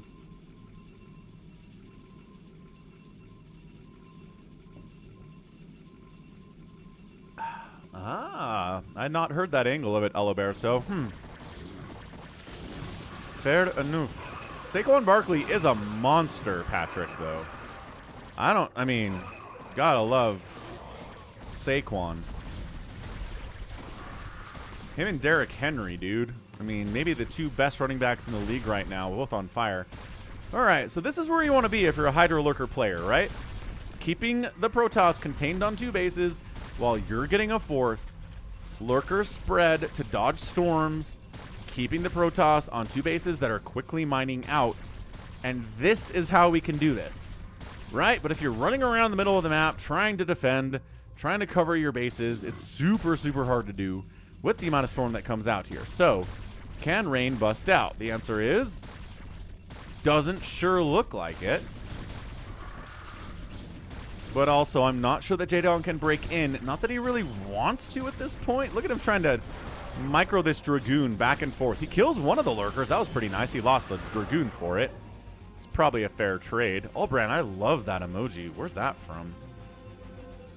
That's from Sea Beef. Sea Beef demo. Chief Beef. He also has a Rickroll emoji. Nice. Rickroll emoji. Okay, more Lurkers joining the party. It's 56 to 50 workers. Look at this map controlled on display here by Jaedong. Units are popping out the wrong side. They're running out here into Lurker Town with no detection, just like a completely lost Zealot. Kills his own gateway so he can more easily break out and jump on these lurkers. Here we go. It's time to break out now or never. Psystorm's getting tossed down in beautiful positions, catching many Hydras at once, going after those lurkers. 2 more Hydras are showing up, though. High Templar getting targeted on the way out. No, actually. Attacking the cannons instead. ZeLoT's trying to jump in. Lurkers burn even closer. You got to kill the cannons if you're going to put the lurkers there. You got to kill the cannons if you're going to put the lurkers there. And it doesn't matter. GG. Jaedong does get the win in 15 minutes. No hive this time because of the contain. Also, my goodness, I thought he wasn't going to kill this cannon and this lurker was going to die. It didn't matter in the long run, in all fairness. But, fantastic game there from Jaedong in game number 3 of our not series of games. It's not a best of, but it is what it is.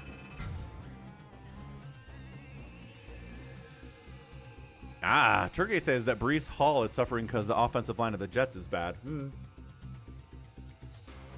It's true. It's true. Although, I would argue that both Derrick Henry and Saquon Barkley did very well on teams that were not very good for a long time, right? Derrick Henry was on the Titans for a while, didn't really do anything. He didn't win anything, but he put up numbers. And Saquon on the Giants was not surrounded by a ton of talent, but by golly, he put up numbers. So I think that's maybe the difference between the two. Oh, it's a Rocket League emoji. I like it. Good job, Rocket League. Anywho, all right, final game of the series between Rain and Jaedong. Also going to be on, Citadel this time. Rad.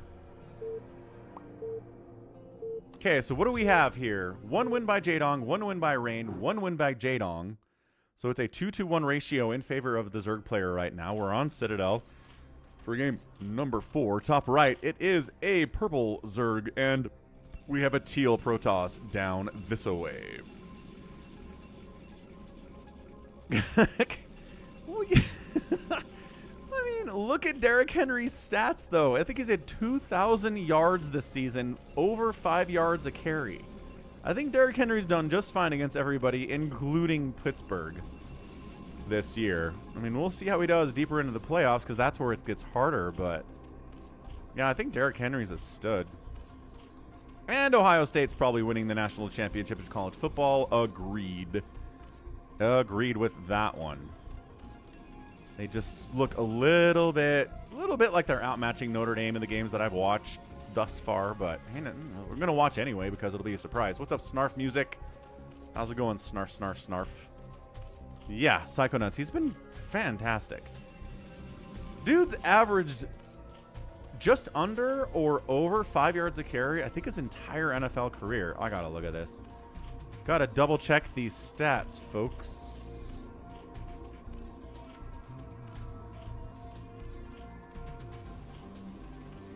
Derrick Henry stats.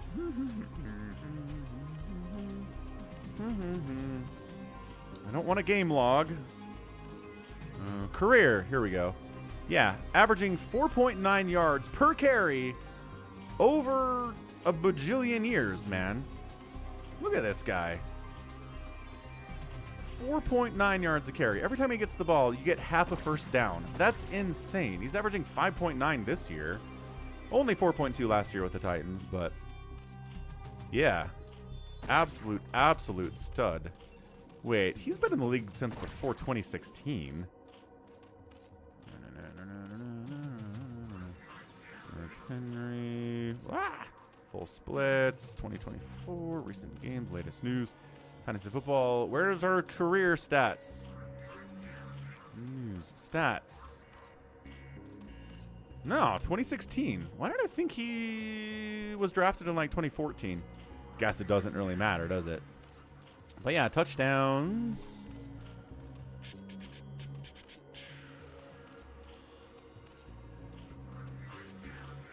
Oh, those are receiving numbers. I'm like, why doesn't he have any touchdowns? Here we go. 16, 12, 13, 10, 17, 16, 12 for the last, several years.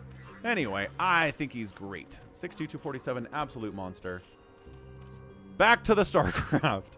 Anything happening? There's a ZeLoT moving out. That's exciting.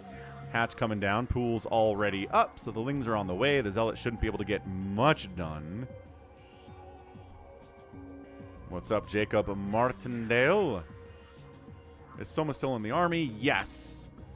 He's still in the army. Snarf Music says the Zerg campaign is annoying. Interesting.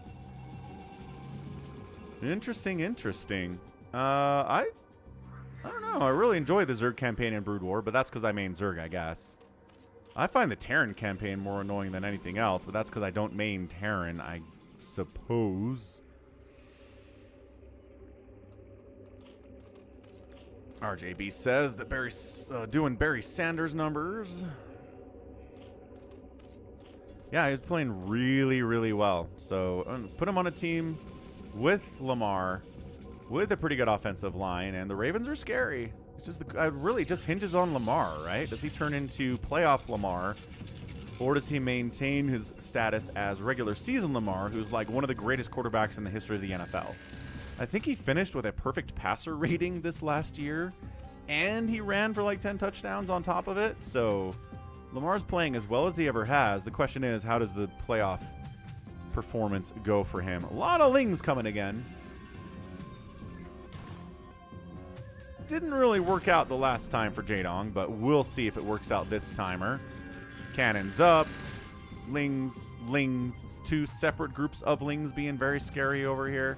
But a Hydra Den's on the way. These Lings are just not getting any value is the problem. I don't know if they were expecting a lot of Zealot pressure. In fairness, sure. 4 Zealots are running around. They see the Overlord, so they know they're scouted.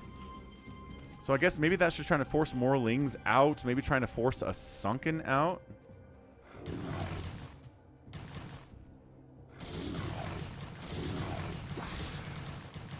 Oh, like no build missions, Mini Reaper? Like the ones where you have to like rescue somebody from a prison, and so you're just a bunch of Marines inside of a space station or something, and you don't build anything. Yeah, that's definitely not everyone's favorite kind of missions, but nice little change of pace. Why did the Queen broodling the medic? Is that a joke you're telling me, Snarf Music? I don't know. Why did the Queen broodling the medic? She wanted to reenact the Alien movie. Fair. That is kind of an Alien-esque sort of deal. I mean, I think chest bursters come out of dudes and not just medics, but could probably do it to a Marine and get the same effect.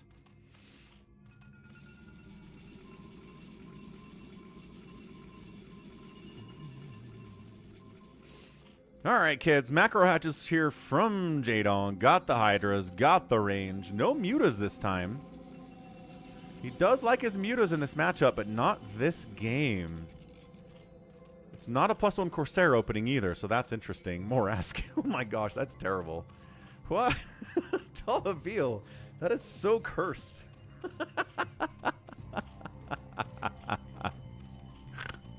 Oh, those are his chest bursters. Oh. Hydra pressure.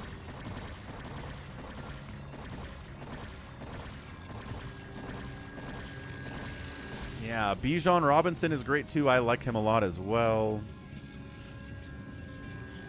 41-4, and plus if you look at the interceptions Lamar had early in the season, at least 2 of them are like right on the receiver's hands, bounces off the receiver's hands, somebody intercepts it. I'm not even going to give him, you know, I'm not going to give him any shade for throwing an interception on that play, you know. Hey, Rain, what you got, man? Not making an upgrade on that forge because it's probably going to die, and he knows that. So he's going to make a new couple forges down here. Citadel on the way.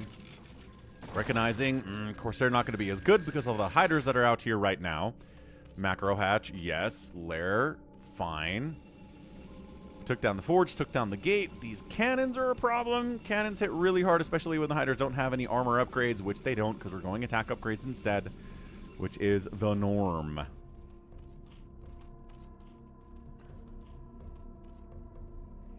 I bet it did, Kyle. That is not a movie for children. Showing your kid aliens? I mean, I saw some scary movies when I was a kid, too.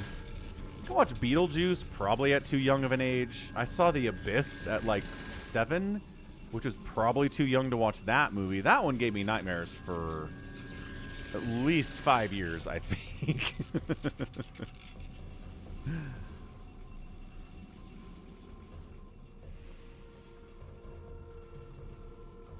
Ah, fair enough, RJB. Yeah. Nevertheless, an all-time fantastic passing season from Lamar. And passer rating doesn't even account for your rushing capabilities. He's one of the best rushing quarterbacks ever, too. I have not seen Sphere Snarf music. Ooh, Event Horizon for Rainmaker. Yeah, I think everybody's got that movie they watched when they were too young, and it really traumatized them. Unless someone's parents were incredibly helicopter-y. In which case, maybe they avoided that, but my parents are pretty helicopter-y, and I still managed to watch The Abyss at 7, so... Look, it's a Dark Archon. Why? Wait. Why is there a Dark Archon? We're not making Mutalisks today. And I've said this before, but I think Maelstrom and Hydras is kind of underwhelming. They're dying to storms anyway. Holding them in place so you can storm them is, like, cool. They were probably going to die to the storm regardless. Fourth base coming up left side from Jaedong is pretty aggressive economically, though. Yeah, older siblings are a big part of it. For me, I think it was an uncle that showed it to me, because I'm the oldest kid, so I didn't have the older sibling thing, but... Anywho...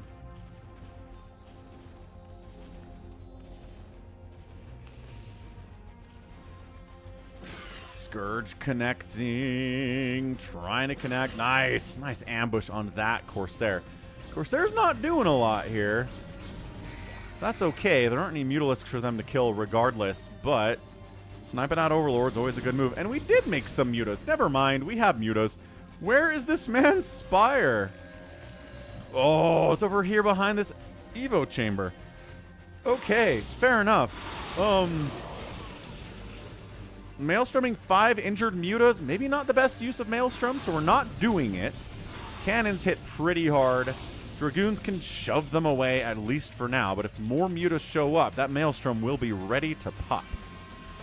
Ready to pop. Yeah, Jacob, there you go. That's what I'm talking about. My parents were helicopter-y and crazy, but not that crazy. Did watch Harry Potter with the kids. Maelstrom holds biological units in place. They can't move, they can't attack, and they can be harmed. So what we often see in this matchup is a Maelstrom on a group of Mutas, hold them in place, storm them, and wipe them out with 2 quick spells. It's a really effective maneuver. Yeah, I mean, there it is. So there it is. Don't even bother using a storm to kill these ones because they're already so injured that they die anyway. But yeah, that's Maelstrom. Only works on biological units. You can't use it on mech stuff or robotic stuff. So no, you can't Maelstrom carriers. No, you can't Maelstrom siege tanks. There's a whole list of stuff that can't be Maelstrom, but everything Zerg has is biological, so it's good for this matchup.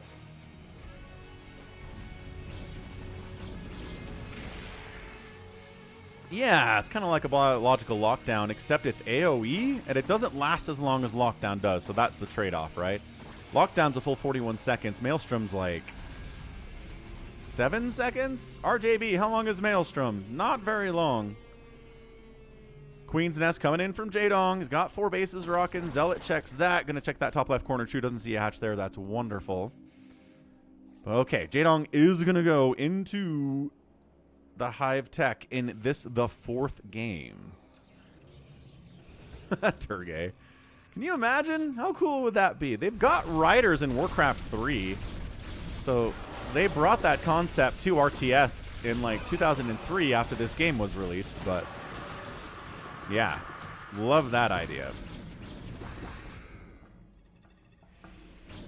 7.5 seconds. Yes, I was close. I said 7 seconds. I accept that as a win. Thank you very much. I know what I'm talking about sometimes. It's wonderful. Lockdown lasts for more than a year. It sure feels like that sometimes. It's way longer than it needs to, I would argue. 41 seconds is forever. So still no Reavers. RJB, does Rain hate Reavers more than the average Protoss player does? Why is it not making Reavers at all today? This is 4 games in a row the man has not made the Caterpillar.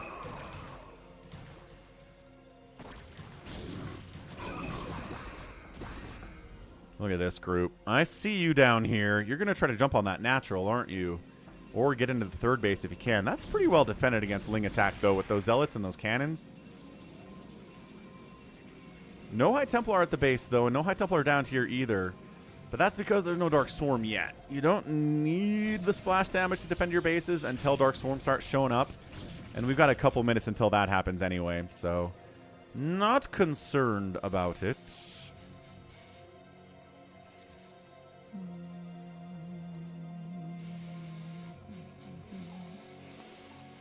And there we go. Adrenal guns getting fired up as soon as that hive is done. Even before the Defiler Mound, we're getting Adrenal. Yo. Jaedong loves him some cracklings, as he should, because they're amazing. Day9 once said it's the most important upgrade in StarCraft. The Adrenal.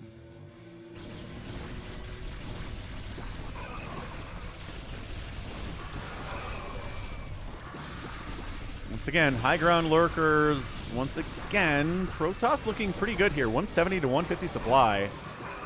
In a fine spot against this Zerg without Dark Swarm, without Plague. Defiler Mound is on the way. Hold on a second. High ground now belongs to the Protoss. He is actively threatening this 4th base. Lings jumping in. They don't have Adrenal yet. They have to engage, though. Maelstrom on a little group of Lings there. And they survive. No, second Storm comes in and takes them down. Another Maelstrom on a group of Hydralisks. Again, not the greatest use of Maelstrom, but the overwhelming numbers of Zerg coming down to shove this away from the 4th base are enough, even with the orange spell getting thrown down. Not that orange spell, the other orange spell. Wow, now he's down. Oh, no, he's even. He was up 20 supply, and now he is down 10 supply, or up 10 supply. Hold on. It's fluctuating a lot, okay? Not as good as it was before is the whole point I'm trying to make here. Adrenal finish for the Lings, and these Dragoons are especially bad against the Adrenal Lings. Cool, so another base coming up top left here from Jaedong. He's in a pretty good spot, right? I think he's fine. 4th base coming in here from Rain. We might see some Reaver tech if he can hold on to this 4th base and actually get some gas income out of it. But unfortunately, he's abandoned. Dude, don't abandon. Where are you going? I guess we're worried about these Lings and all of this stuff that's flooding in. Dude. Jaedong is producing so well right now. The Adrenalings doing awesome stuff. The upgraded Hydra's putting in some excellent work here too. The Lurkers unburrowing, running. Ob's not getting sniped. 4th base is secured. These Lings can't jump in here and kill this because there's 2 cannons, although it is close. Maelstrom lasting as long as lockdown would be nuts, Wander. Again, the reason is because it's AoE, right? For game balance purposes, anything that's AoE should not last as long as anything that is single target. You could argue that Dark Swarm is AoE, sort of. And I guess you could argue that Plague is AoE. Maybe my theory is wrong here.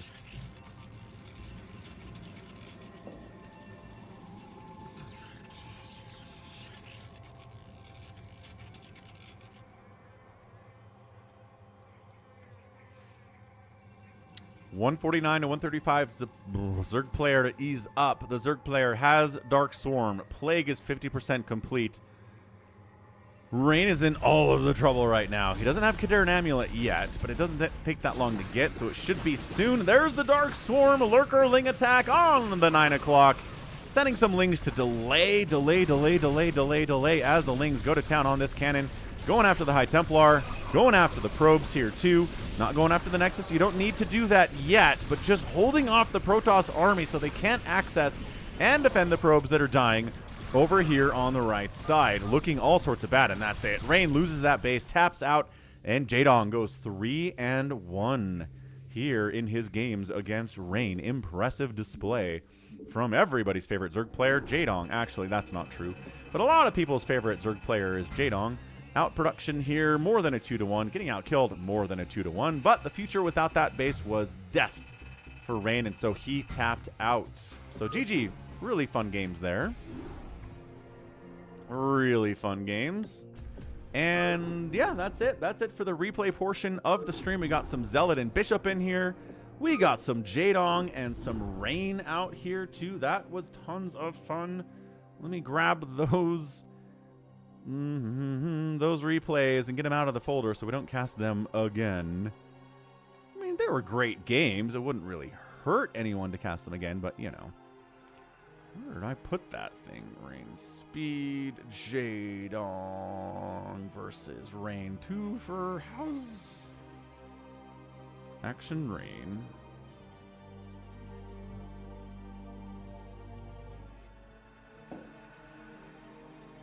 Where is this darn folder?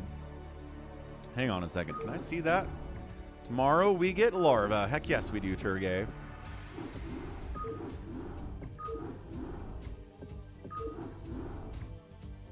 Oh, I spelled Jaedong wrong. That doesn't help.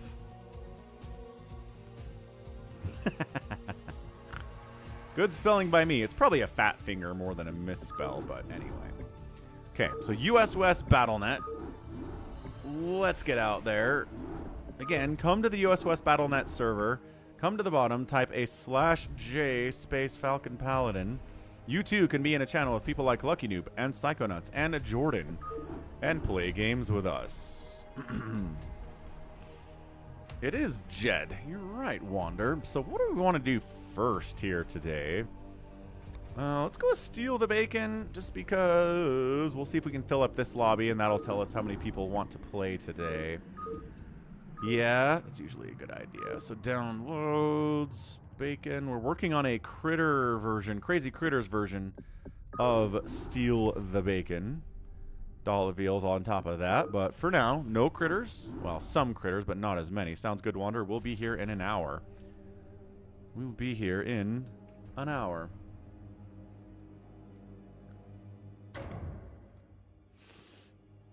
So yeah, happy Monday, everyone. Hope it was a great weekend. I streamed like 12 hours combined of StarCraft, Saturday and Sunday combined. That was a lot. Whew. It was a lot. We've got a barcode already. Somebody's ready with their barcode account. Let's go. Who is this mysterious barcode? Jordan's in. Hashima's in. RJB is in.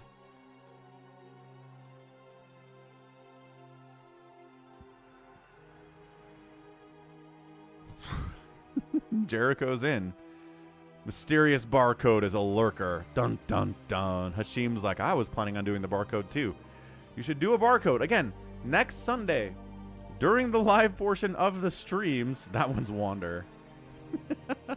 We're going to do a phantom mode where everyone is a barcode, everybody's Zerg, and everybody's the same color, and the chaos will be insane. Yes. Okay, RJB, Jordan, sure. Wander probably, and Hashim. Let's go. Game number 1. Fight.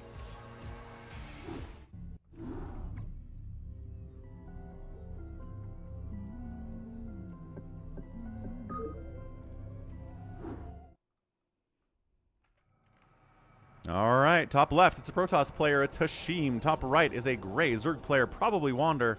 Bottom right, a white Terran is Jordan, and bottom left is a yellow Protoss. It is RJB. I'm going to go get a Coke Zero refill.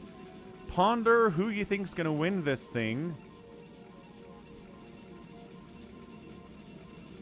Again, I don't know if that's Wander over there. I'm going to put a question mark next to his name.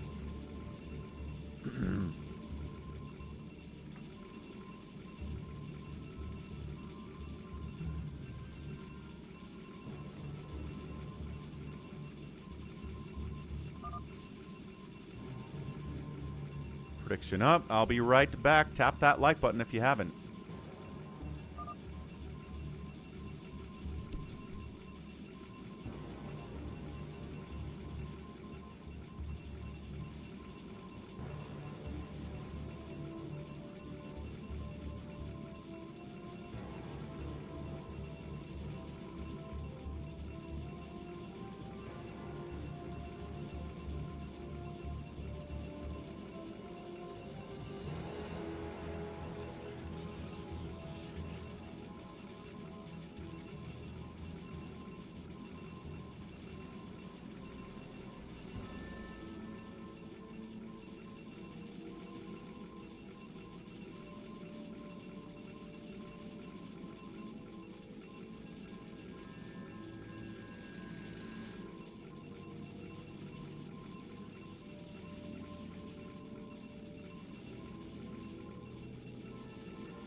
What up, what up? Okay, we're back.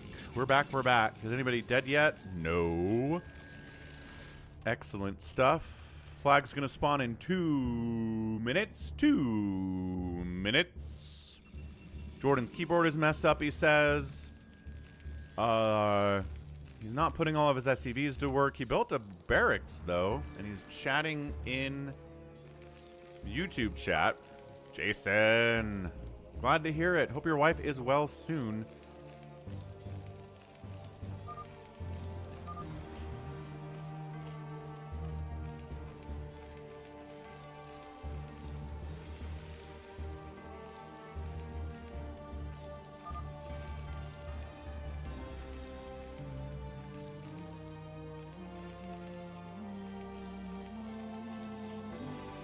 So nobody's, you know, trying to throw up cannons in here or building bunkers or anything.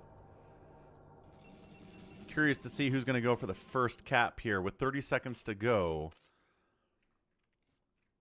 Still got a little bit of time left on the bet. 30 seconds there, 25 seconds until the first flag spawns. And no one's going crazy with the macro, right? 2 base here, 2 base here, 2 base here. Jordan struggling, as we mentioned earlier. He's got all of his guys working at least. That's nice. You bet Barcode is dead? Oh, that's interesting. Based on the build that he's doing? Okay, Wander's been paying attention out here. Who's the hottest woman to ever live? Good question.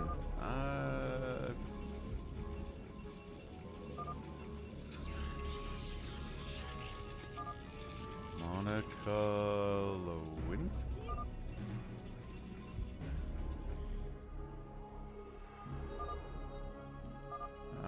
Good call. Unit with bacon can't pass through buildings. Megan Fox, solid. RJB found something. Maybe we need to... Oh, no, you totally did. What? I don't know. RJB goes and gets the cap. Nobody really tries to stop him. Neat. Lings are out from our Zerg player who could be dead. Who also probably isn't Wander, but also could be.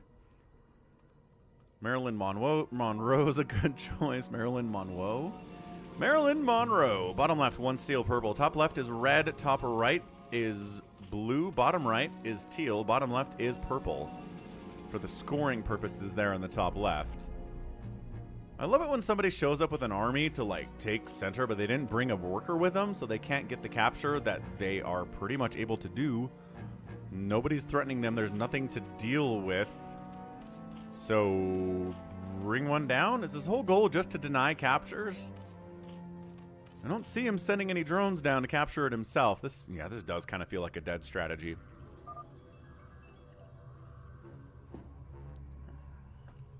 Jordan fixed his keyboard. Let's go, Jordan! Let's make it into second racks. Let's make a factory. Let's build something. Oops, gonna build something. Yeah, Zerglings do kind of look like ants. Somebody in our Tosis' chat calls this the ant game. So, not the only person to say that. Jordan's APM is up to double digits now, which is insane. Yasmin Bleeth is a good one. Judge Judy, says Buzzard. Oh, Reaver's at 7 minutes. Ugh. RJB went the Reaver shenaniganry. Well, guess who made Mutas, though? Ah! What counters the Reaver? The Mutalisk sure does. RJB's got to fall back a little bit. Does he have anti-air to deal with these Mutas? Not really, no. Okay, this is some good Muta stuff out of whoever our mysterious barcode is. Awesome. Flag blowing in the breeze. Once again, I'm pretty sure our Zerg player doesn't have much interest in actually capturing the flag. Wow. These turrets attack fast. Holy cow. I don't think I've seen them attack before. At least not paid that much attention to them. Did you see how fast those turrets were shooting? They were like beep beep beep beep beep beep beep beep beep beep beep beep beep beep. There is actually an ant game called Empire of Ants. I know there are actually ant games. I'm just saying. That one guy calls StarCraft the ant game. Yeah, man. That turret hits like an absolute truck. Oh, we're Reaver murdering Jordan over here now, too. Ah, Jordan. Keyboard issues. It's got a factory now. The Muta's shutting down this second base entirely. He can't get back inside his main because he hard-walled it, so he's got to attack his own gateway to stay alive. RJB's in a weird place. Hashim is actually maybe in the best position right now. I think he has the best economy. He's got the biggest army, at least of anybody who wants to capture the flag. I'm pretty sure this barcode doesn't want flag caps because he's controlled the center for the last 5 minutes and hasn't once attempted to capture the flag. So just here to make sure nobody else gets him, I guess. But Hashim moving out would be amazing. Come on, Hashim.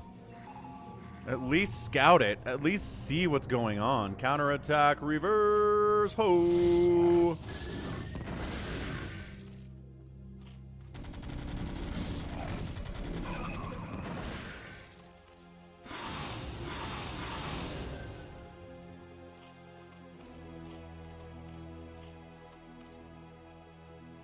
Floor gun traps are pretty good.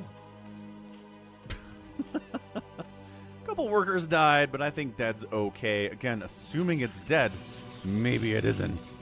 Dun dun dun. She thinks the game is about bugs. And you know, I don't think she's wrong about that, Jason. You can see her perspective quite a bit. I mean, yeah, Reavers are basically caterpillars. Totally. Or slugs. I can see that as well. Hey, Hashim's moving out. Let's go, Hashim. Muta's still trying to take down RJB, but I think that time is over now. The cannons are up. Hashim comes down. No Zerglings, absolutely not. Also, no Mutas, absolutely not. Too many Dragoons here. Too much Psystorm here. Just blocking his own access to the flag. Got it. Run. Run before the Mutas hunt you down. Because they will be hunting for you. Pretty sure. RJB continuing to Reaver kill. Pretty much, he's Reavered everybody today. Yeah, and Dragoons are kind of like spiders, Alberto. I agree. Okay, Reaver, fine. Killed a couple cannons and died. Not a good trade from RJB. Not feeling good about that one at all. And where's our capture? Here's our capture. One capture for Hashim. He is red. He's on the board. Tied for number 1 with RJB. Jordan continues to build things. He's got a 12 supply now. Is there more Muta stuff happening? Ah! Muta stuff happening in the natural base of Hashim. Muta flock looking pretty good, honestly. +1 attack on those Mutas as well. The Mutas are flies. Really, really big flies. I can see it. Yeah, Hashim's got to worry about these Mutas. RJB's over here, too, being like, well, maybe let's not get close to the Muta stack. Uh-oh. Lag is here. Lag is here.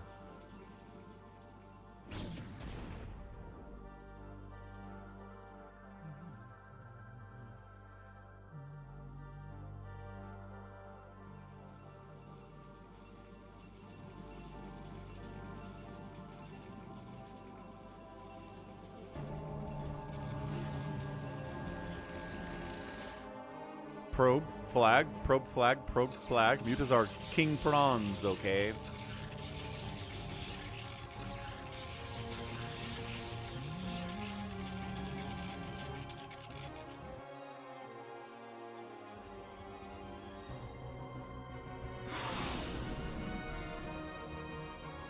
And the Mutas snipe it. I mean, come on. This is the most denial of flag captures I've ever seen, ever. And, I mean, it's just for chaos's sake, it does feel like it's dead, right? Just for that reason. It's very rare to have a bacon game where 4 people are actively trying to get the flag. Yeah, Big Crazy's like, the cannons are too good. Cannons are pretty good. Protoss got the flag again, got sniped by the Mutos again. We're actively fighting here. Flag's got 40 seconds before it gets thrown back into the center.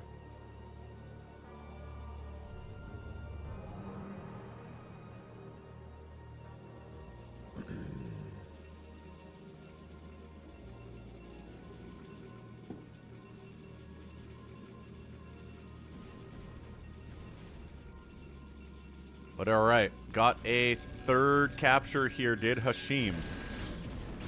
Like I said, Hashim's the only person over 100 supply. He's got a great economy. He's got a big army here. He's got +1 attack on his guys, too. He should be able to get at least another capture here, maybe 2, but the Reavers do kind of counter everything he's doing with the Dragoons and the cannons, and then the Mutas are causing all sorts of chaos over here, too, and Jordan is just... trying to make some Marines. He's getting into a science facility. Hold on a second. Does Jordan want to go nukes or something off of one base? I'd be okay with that. I think that'd be an entertaining thing for him to do. God, these Mutas are so hard to see on the minimap, too. Oh, gosh. Okay, almost lost 2 Reavers there. Good unload. That was absolutely dangerous. RJB getting closer to 100 supply now. Mutas just attacking the probes. Not even really worried about going after the Dragons here. Flag remains in the middle, folks. Hashim making a move on RJB with his Dragoons. Trying to fight against these Reavers. Forces a pickup. He's outnumbered. He's got to fall back to the cannons. Got to get more macro stuff happening here. Third base by RJB. First third base of the day. Zerg player still on 2. Hashim still on 2. Our guy Jordan's on 1. He's got a physics lab. Okay. The man's going double science facility, though. Hold on. He's trying to make battle cruisers on 1 gas. Wait, there is 2 gas in this base, but he's not using the second gas at all.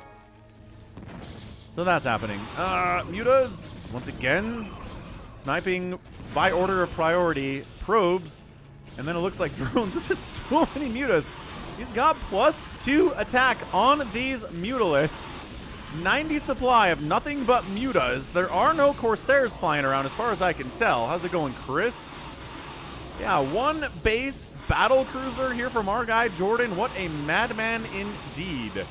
So center is now bereft of anything that Hashim had going for him. Somebody needs like an anti-Mutalist composition of some kind, because that's all this Zerg player is doing. Thanks for tapping that like button. And RJB is going for his second capture as the Mutas were away for just a second.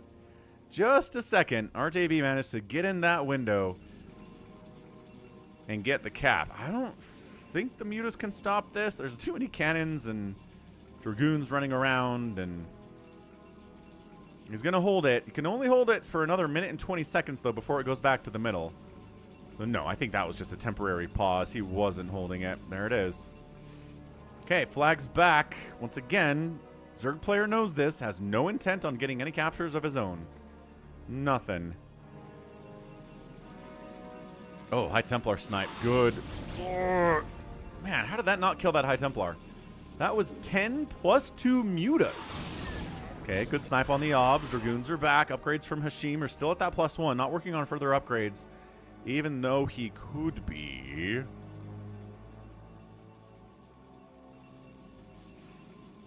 Hashim getting a third base would be nice. RJB's taking a fourth base along the left side.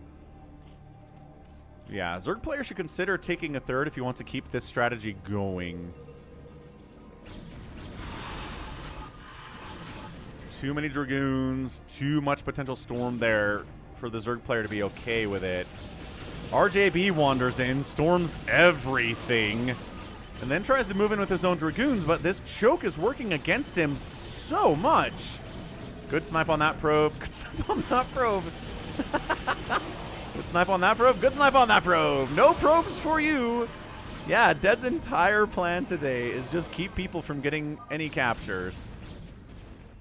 Absolutely amazing. RJB controlling center now. Protoss having a pretty good time over here, getting all of the captures.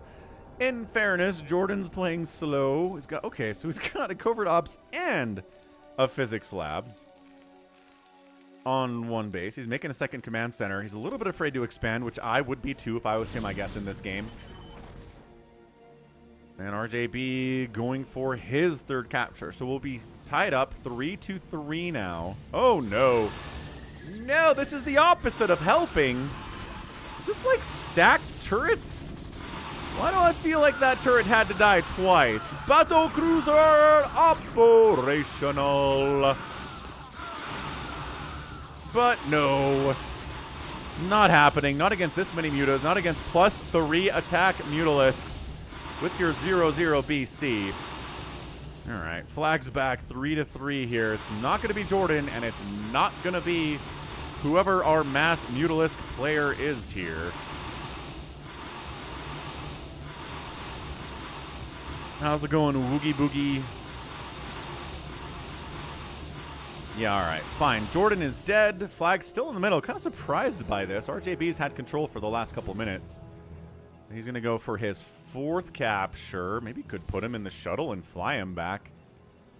That'd be a little bit faster than walking. Also, you're on a timer again.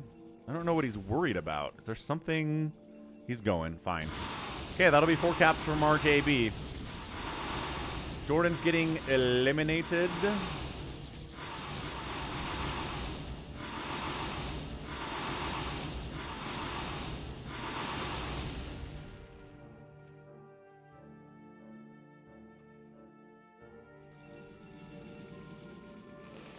Oh, hang on. Jordan's not eliminated. He's building a command center down here. He got a drop ship, and he's building at the 6 o'clock. Amazing.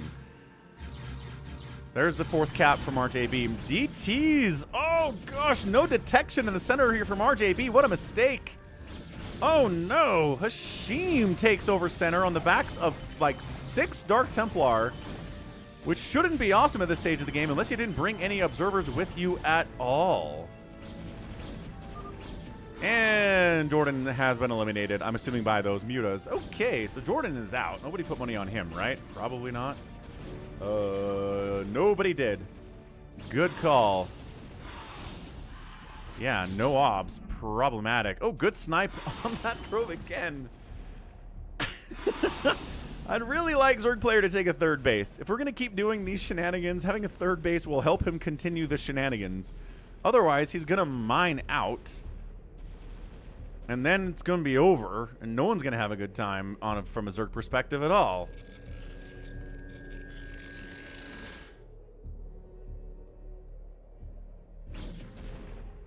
Hey, Christian says, got a January 30th exam for Electrician Union Qualifier. How to avoid being overwhelmed with anxiety. Listen to calming music. Play a calming video game. Listen to Falcon's dulcet tones. Talk about StarCraft. He's killed so many probes today with these mutalisks. He's having a great time.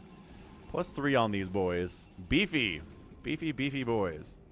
More pro. He's going to lose his entire economy trying to capture the flag today. How weird is this? It is the weirdest strategy we've seen on Steel to Bacon, and we've seen some weird ones. So there you go. 3, 2, 1. Goes back to center. Pop. There it is. Flag is gone. Ooh, yeah. Practice exams are a good idea. Woogie Boogie. Good call, man. Absolutely great idea. Getting a Greater Spire. Still not getting a third base. Look, they're not exactly big game hunters mineral patches, but they do last longer than normal ones do because it's 22 minutes in and nobody's mined out of their main base, right? So, yes, there's a lot of resources here. No, they're not infinite. You can't BGH this thing. She kills 2 more probes. Hashim's got to be so tilted right now. Hashim's like, what? How many probes have died trying to pick up the flag today? Like 30.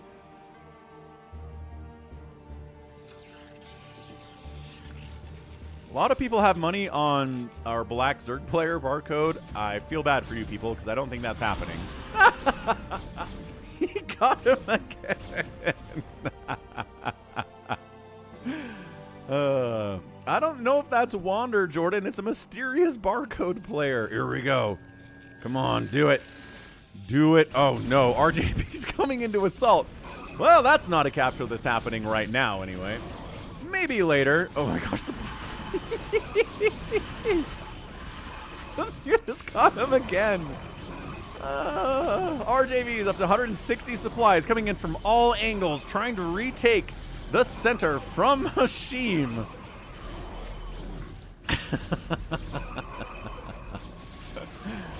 I know.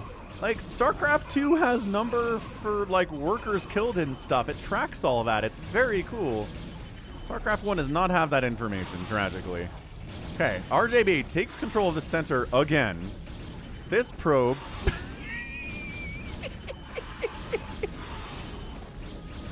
in the middle of an active pitched battle. Targets the one probe that wanders in here. He wasn't allied with RJB earlier, but he's not actively fighting him. I don't know if he's decided to ally with him or something. Okay, flag in the middle. RJB gonna go for the capture here. Gonna get his 5th. Unless... unless... That's right. These Mutas could have a Carapace upgrade. I think that'd be pretty nice for them to have one of those, but alrighty then.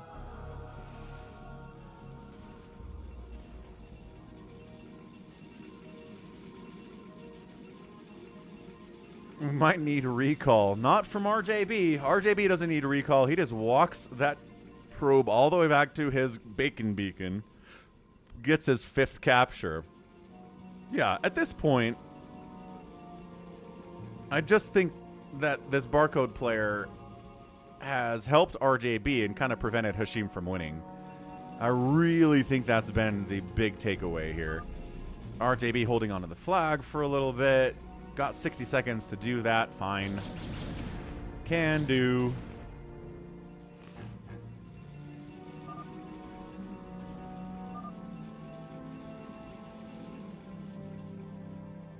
Okay, there we go. There's the capture. 5 for RJB. Gonna bring another probe up here. Muta sharking about. Sharking about.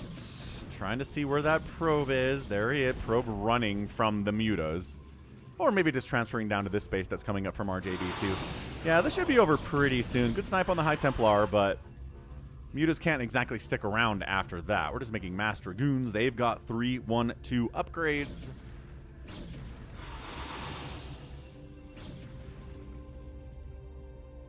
She might try to make a move in here too. His upgrades are 3, 1, 1, so not quite as good, but pretty close to what RJB has. I'm not going to complain about it. Not a massive upgrade deficit. Here comes the probe again for 6. We need 7. 1 more from RJB. I think we're done. Is he going to make any Guardians? Like, the man has a Greater Spire and a lot of Mutalisks. But boy, howdy, are they not being turned into Guardians here today at all. Glonk. 6 steals. 1 more steal from RJB. Muta's dodging storms. Is he trying to help again? I think he's just sniping High Templar on both sides of this engagement.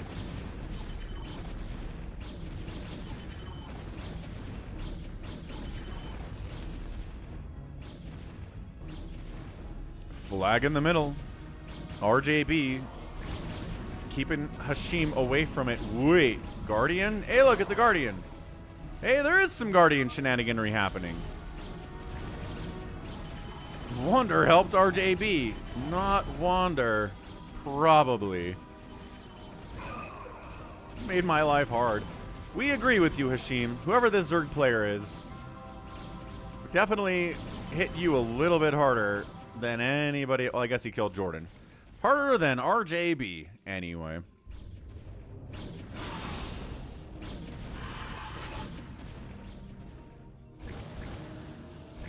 Hey, the Guardians are killing Hashim. Fair enough, I guess. Flag still in the middle. RJB expanding here. RJB expanding here. RJB is dragging out his victory. Doing a victory lap today.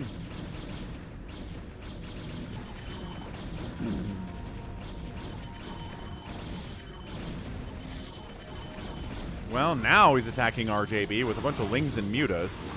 Think these Lings have Adrenal?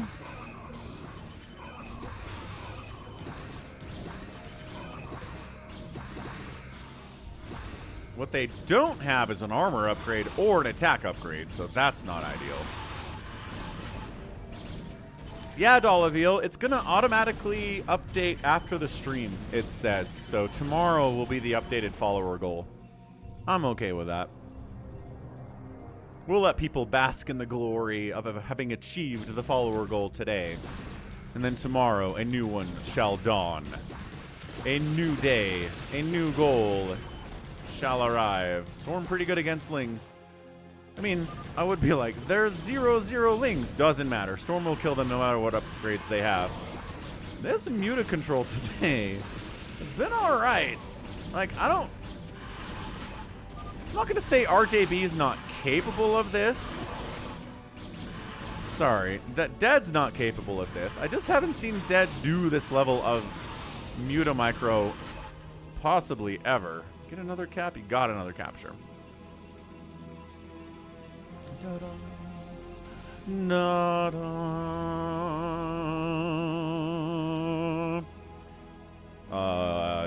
I'd never seen that kind of ASCII art before, Dollaville. Absolutely not. RJB! Dun dun dun dun! RJB gets the win. Weird strategy from our Zerg player. Hashim kind of got bullied. Jordan had some technical issues. But RJB came out at the end anyway. Definitely an odd one. Well, that's what the Steal the Bacon can get for us sometimes, are odd ones. The barcode is not in the chat.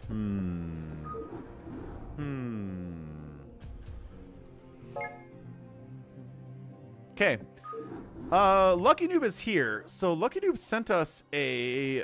what did he call it? Smart Hunters. So basically, SCVs have auto repair. All workers have smart build. You can build on top of units, they'll move out of the way. So it's like some upgrades to Brood War on Hunters. Is there anything else about this people need to know? Is that Happy again, Lucky Noob? Why do I think it's you? Did you have a map you wanted me to do?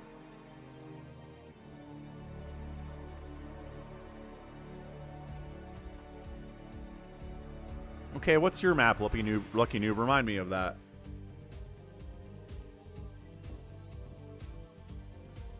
Neo Teleport of War. Oh, did I download that one? Neo Teleport of War. I sure did. So map edges teleport units to the opposite side. Is this the right one, Lucky Noob? Is there like an updated version or anything I have to worry about? That's the one. Okay. There was a thing that he posted in the server that showed how this works.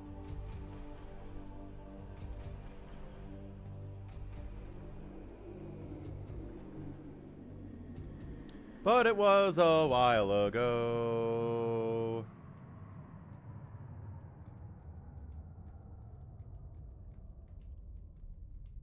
Here it is.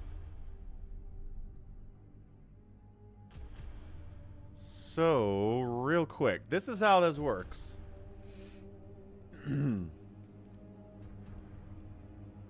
The edges of the map will teleport your units somewhere else on the map. Got it? So if you put your units here,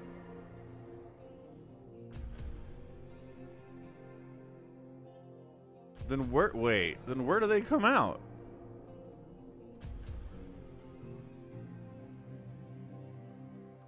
So if you leave 1, you go to exit 2. And if you go in 3, you come out of exit 4. And if you go in 5, you come out of exit 6. And if you go in 7, you come out of exit 8. Okay, got it. Okay, I don't know if people are watching this, but this is how this works. Exit 1, come out 2. Exit 3, come out 4. Exit 5, come in 6. So some crazy teleportation stuff is happening here. Good luck.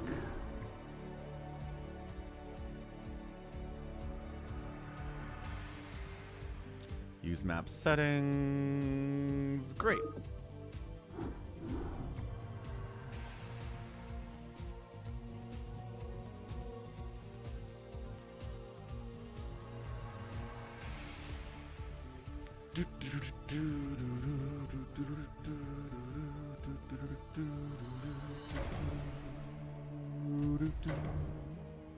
Mysterious Barcode is back. What's up, Mysterious Barcode?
All right, Lucky New, Barcode, Baby T-Rex, Jordan's in here. Jericho, Big Crazy, and Hashim are out.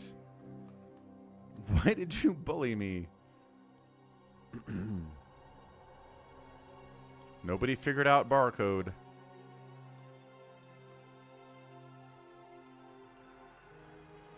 So if you want to join, you can. You don't have to be a subscriber or, you know, a channel member or anything like that. Just come to US West BattleNet. Find the game name Falcon. The password to get in is SOCK, S-O-C-K, and then you can join in with the rest of us. It's the first time anyone's playing it, so Live for the swarm. thanks for subbing Duck Bomb. Again, if you leave an edge of the map, you'll come back in another edge of the map, teleporting to a different location.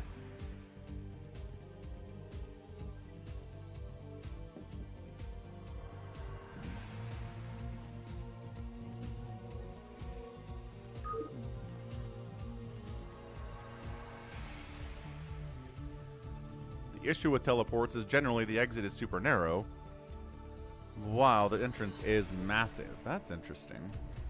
I guess we'll see how this goes. Let's find 5 people in. Let's rock.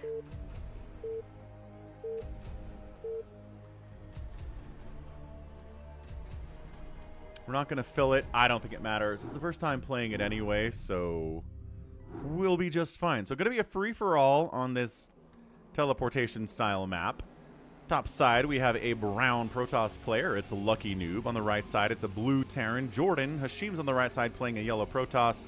Got a teal Mysterious Zerg player here. Barcode, not Wander, probably.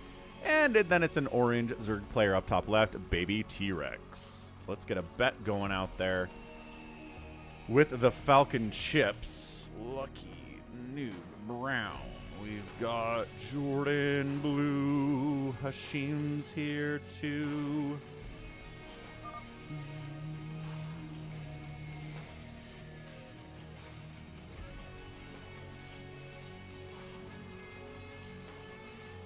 Baby T-Rex is doing his best Nibbler impersonation as the orange Zerg player. Arcanice, what's up? Ah, he tried to join, but it was too late. Hey, Arcanice, sorry, man. If you want to play in the next thing, we'll get you in the next thing. It might honestly have to be a free-for-all. Well, no.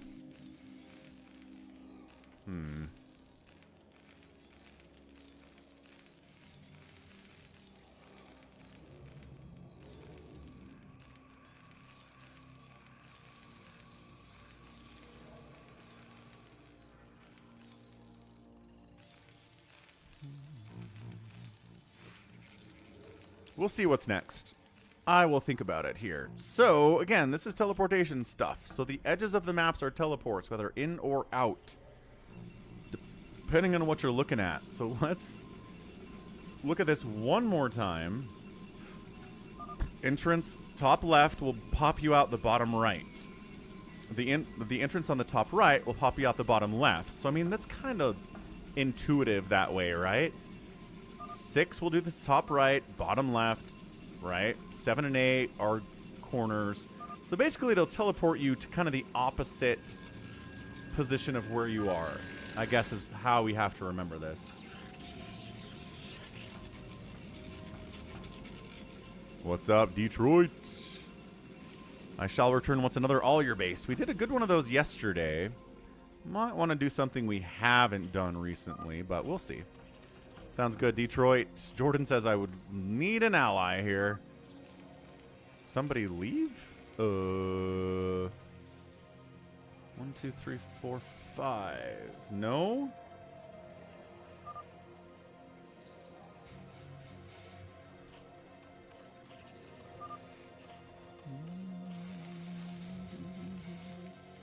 Oh, hold on. You redeemed some Falcon chips, though. I didn't even see that.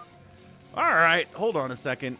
Good enough. I shall return. We will do it then. If you're redeeming Falcon chips for it, it must be respected, and we shall do an all your base. You got it, dude. Psychonauts missed it, too.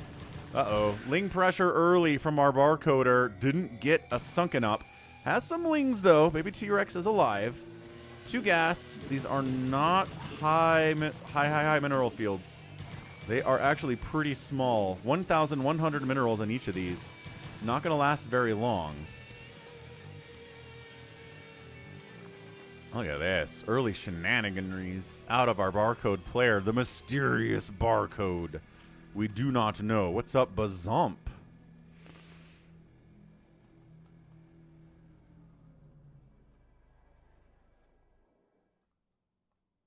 Lord Psychonauts thinks it's dead. I don't know. Like I said in the last game, I've seen Dead do Muta stuff before, and I think the Muta stuff this player is doing is a little bit beyond Dead's capabilities. Maybe Dead's been working on it. Maybe he's been practicing a lot. He said he's been laddering a lot recently, too, and it's been murdering his soul. But also, it's good practice. So maybe his Muta control is better now than it was last time I checked. Also, Wander's not playing with us, coincidentally, and there's a barcode running around, so it could be Wander. What's up, Suleiman? Thanks for keeping up your membership for so long. Hope you're having a great Monday or Tuesday, wherever it happens to be. We killing? Yeah, all right. Jordan's getting murdered over here by Hashim. Also, Lucky Noob's in on this, I guess. Is he being defended? Oh, the final zealots. Okay, so Hashim wins it and leaves. So maybe he was defending? I don't know.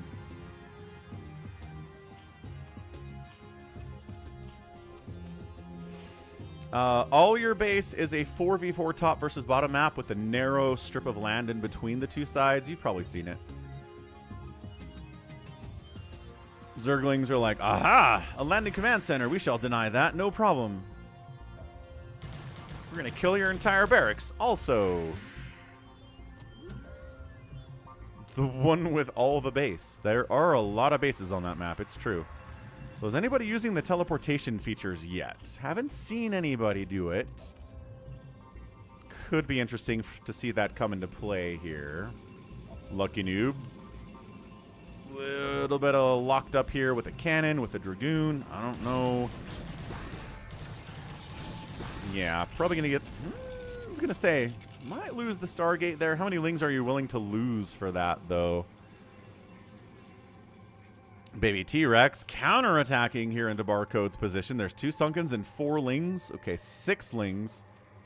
Might be enough to hold it. I want to say this is a lot of Zerglings, but also 2 Sunkens are kind of a problem. Hold on. The drones might need to get pulled into position to fight. 1 Sunken is down. 2nd Sunken taking a ton of hits. Lings are away from the battle. Did he lose them all over here? Where did his lings go? And that's it. Barcode taps out. did early Ling pressure on baby T-Rex, couldn't kill him. And then unfortunately, bam, gets counterattacked by the Lings while he's away and dies. I don't know where Barcode's Lings went, but they are super dead. Baby T-Rex is calling him dead, so... Alright. See you later, big crazy. Jordan, back on his feet a little bit. Not actively mining, but, you know, whatever. Hey, what's up, Dead? It was you. It was you the whole time. We thought it might have been you. I also thought maybe it was Wander, but, yeah, totally knew it was you the whole time.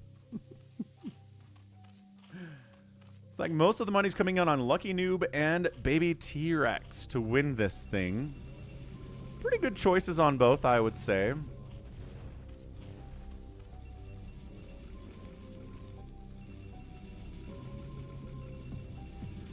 I don't sit on a throne of lies. How dare you? I was making guesses about how Wander's not playing with us and there's a barcode running around.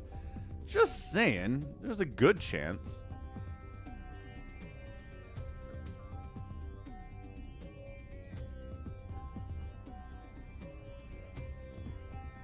That is true, Happy.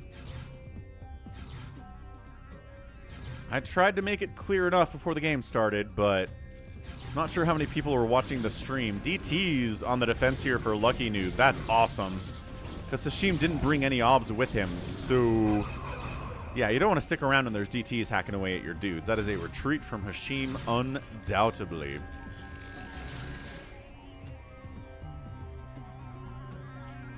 Dead, buddy. You attacked baby T-Rex, and then he counterattacked you and killed you. That's not you getting targeted. That's you getting counterattacked because you attacked somebody else first.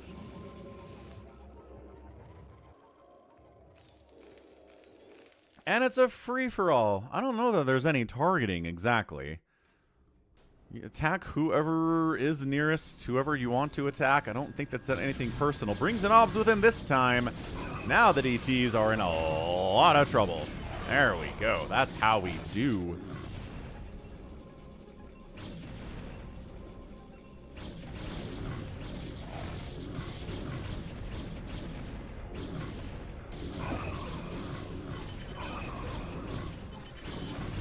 That'd be pretty fun, Top Shelf. I think they'd immediately win everything, and we'd be like, wait a second, who is this person?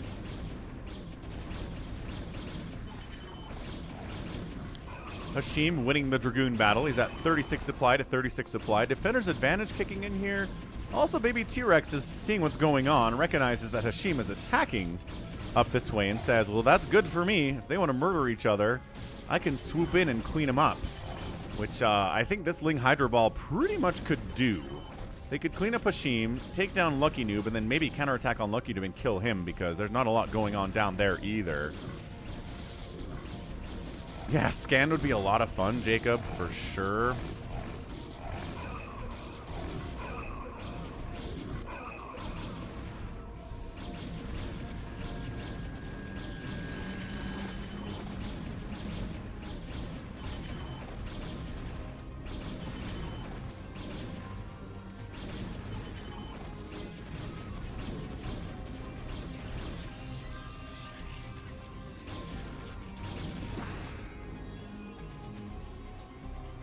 Baby T-Rex continuing to hang out.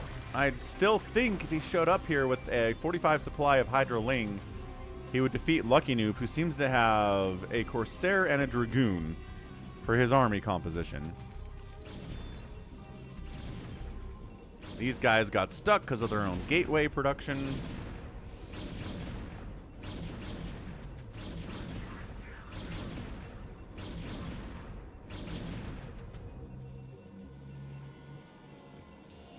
That suspicious frog is for Dead. Dead, you're always aggressive.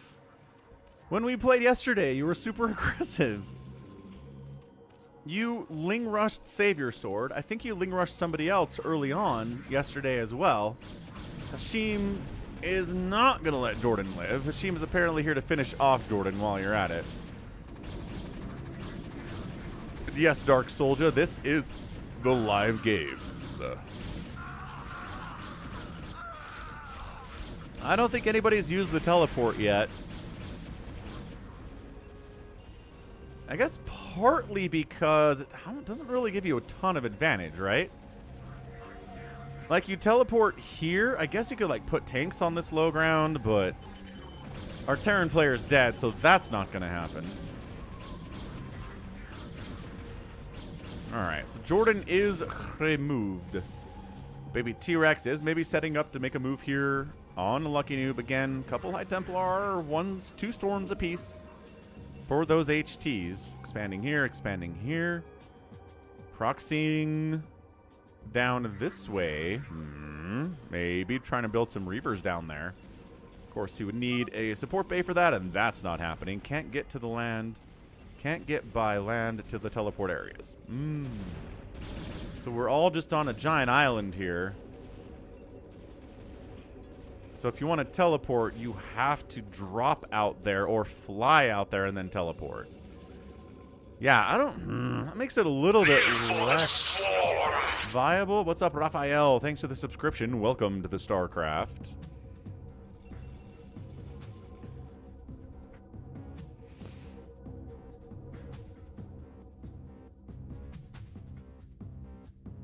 Maybe this is going to be a teleport attempt, or we're just expanding down here. So now, if you're expanding out on this outside, then yes, suddenly the teleportation becomes a lot more interesting. But as long as everyone's on the inside, it doesn't really matter. Hydras, nice pick off on that High Templar just coming out of the gateway. Didn't have the energy for a storm at all. Get the Lings in here. Lings buffering, so good. So much better against these Zealots than just Hydras themselves. Are orange and yellow allies, says Lucky Noob? Nah, man, there's only 3 people left, dude. I don't know what to tell ya. Ooh, cockroaching up here is Jordan. That's fun. Big fan of that. Oh, did he do the teleport? He did the teleport. Hooray! We got the teleport. Went bottom left and popped out in the top right. Oh, did he teleport again? He teleported again. From the top right, came up the bottom left. Again, it's a diagonal teleportation. That's cool. All right, so at least we're getting a demonstration of it by Lucky Noob on some level for the stream. Well, now Hashim is trying to attack. Snipe that up, snipe that up, snipe that up. This might be enough lurkers just to do it anyway, though, on a defense.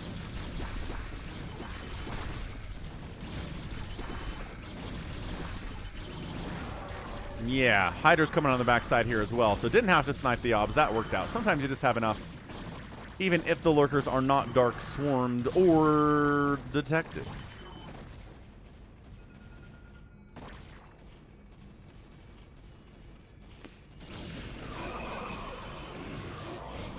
Our guy Lucky Noob's trying to take down Hashim while he's away. Again, accusations of stream sniping may become rampant here. Oh no. There you go. Oh, I got attacked when I left my base. That sure did happen. Yeah, I really enjoyed the probe sniping, Dad. I was laughing. I have to go back and watch the VOD, but that was extremely funny. Like, the probe sniping was great. And I figured based on the strategy, it felt like a dead strategy. Right? Just cause chaos, make it so nobody else can win as much as you can. Don't try to get any captures yourself. Alright, Hashim taps out. Hashim is gone. So what do we got? 93 supply here from Lucky Noob. 93 supply for Baby T-Rex. Even supply does not bode well for the Protoss in this situation. Plus, he's only got the 2 gas. Versus the 4 gas that Zerg's rolling with. And I've actually got a 5th gas as well that he's not harvesting from, but it still definitely exists. Additionally,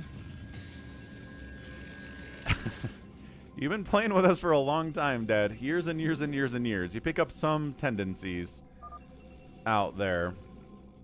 I still think it's weird that Wander's not playing with us at all today, though. What's going on, Wander? You okay?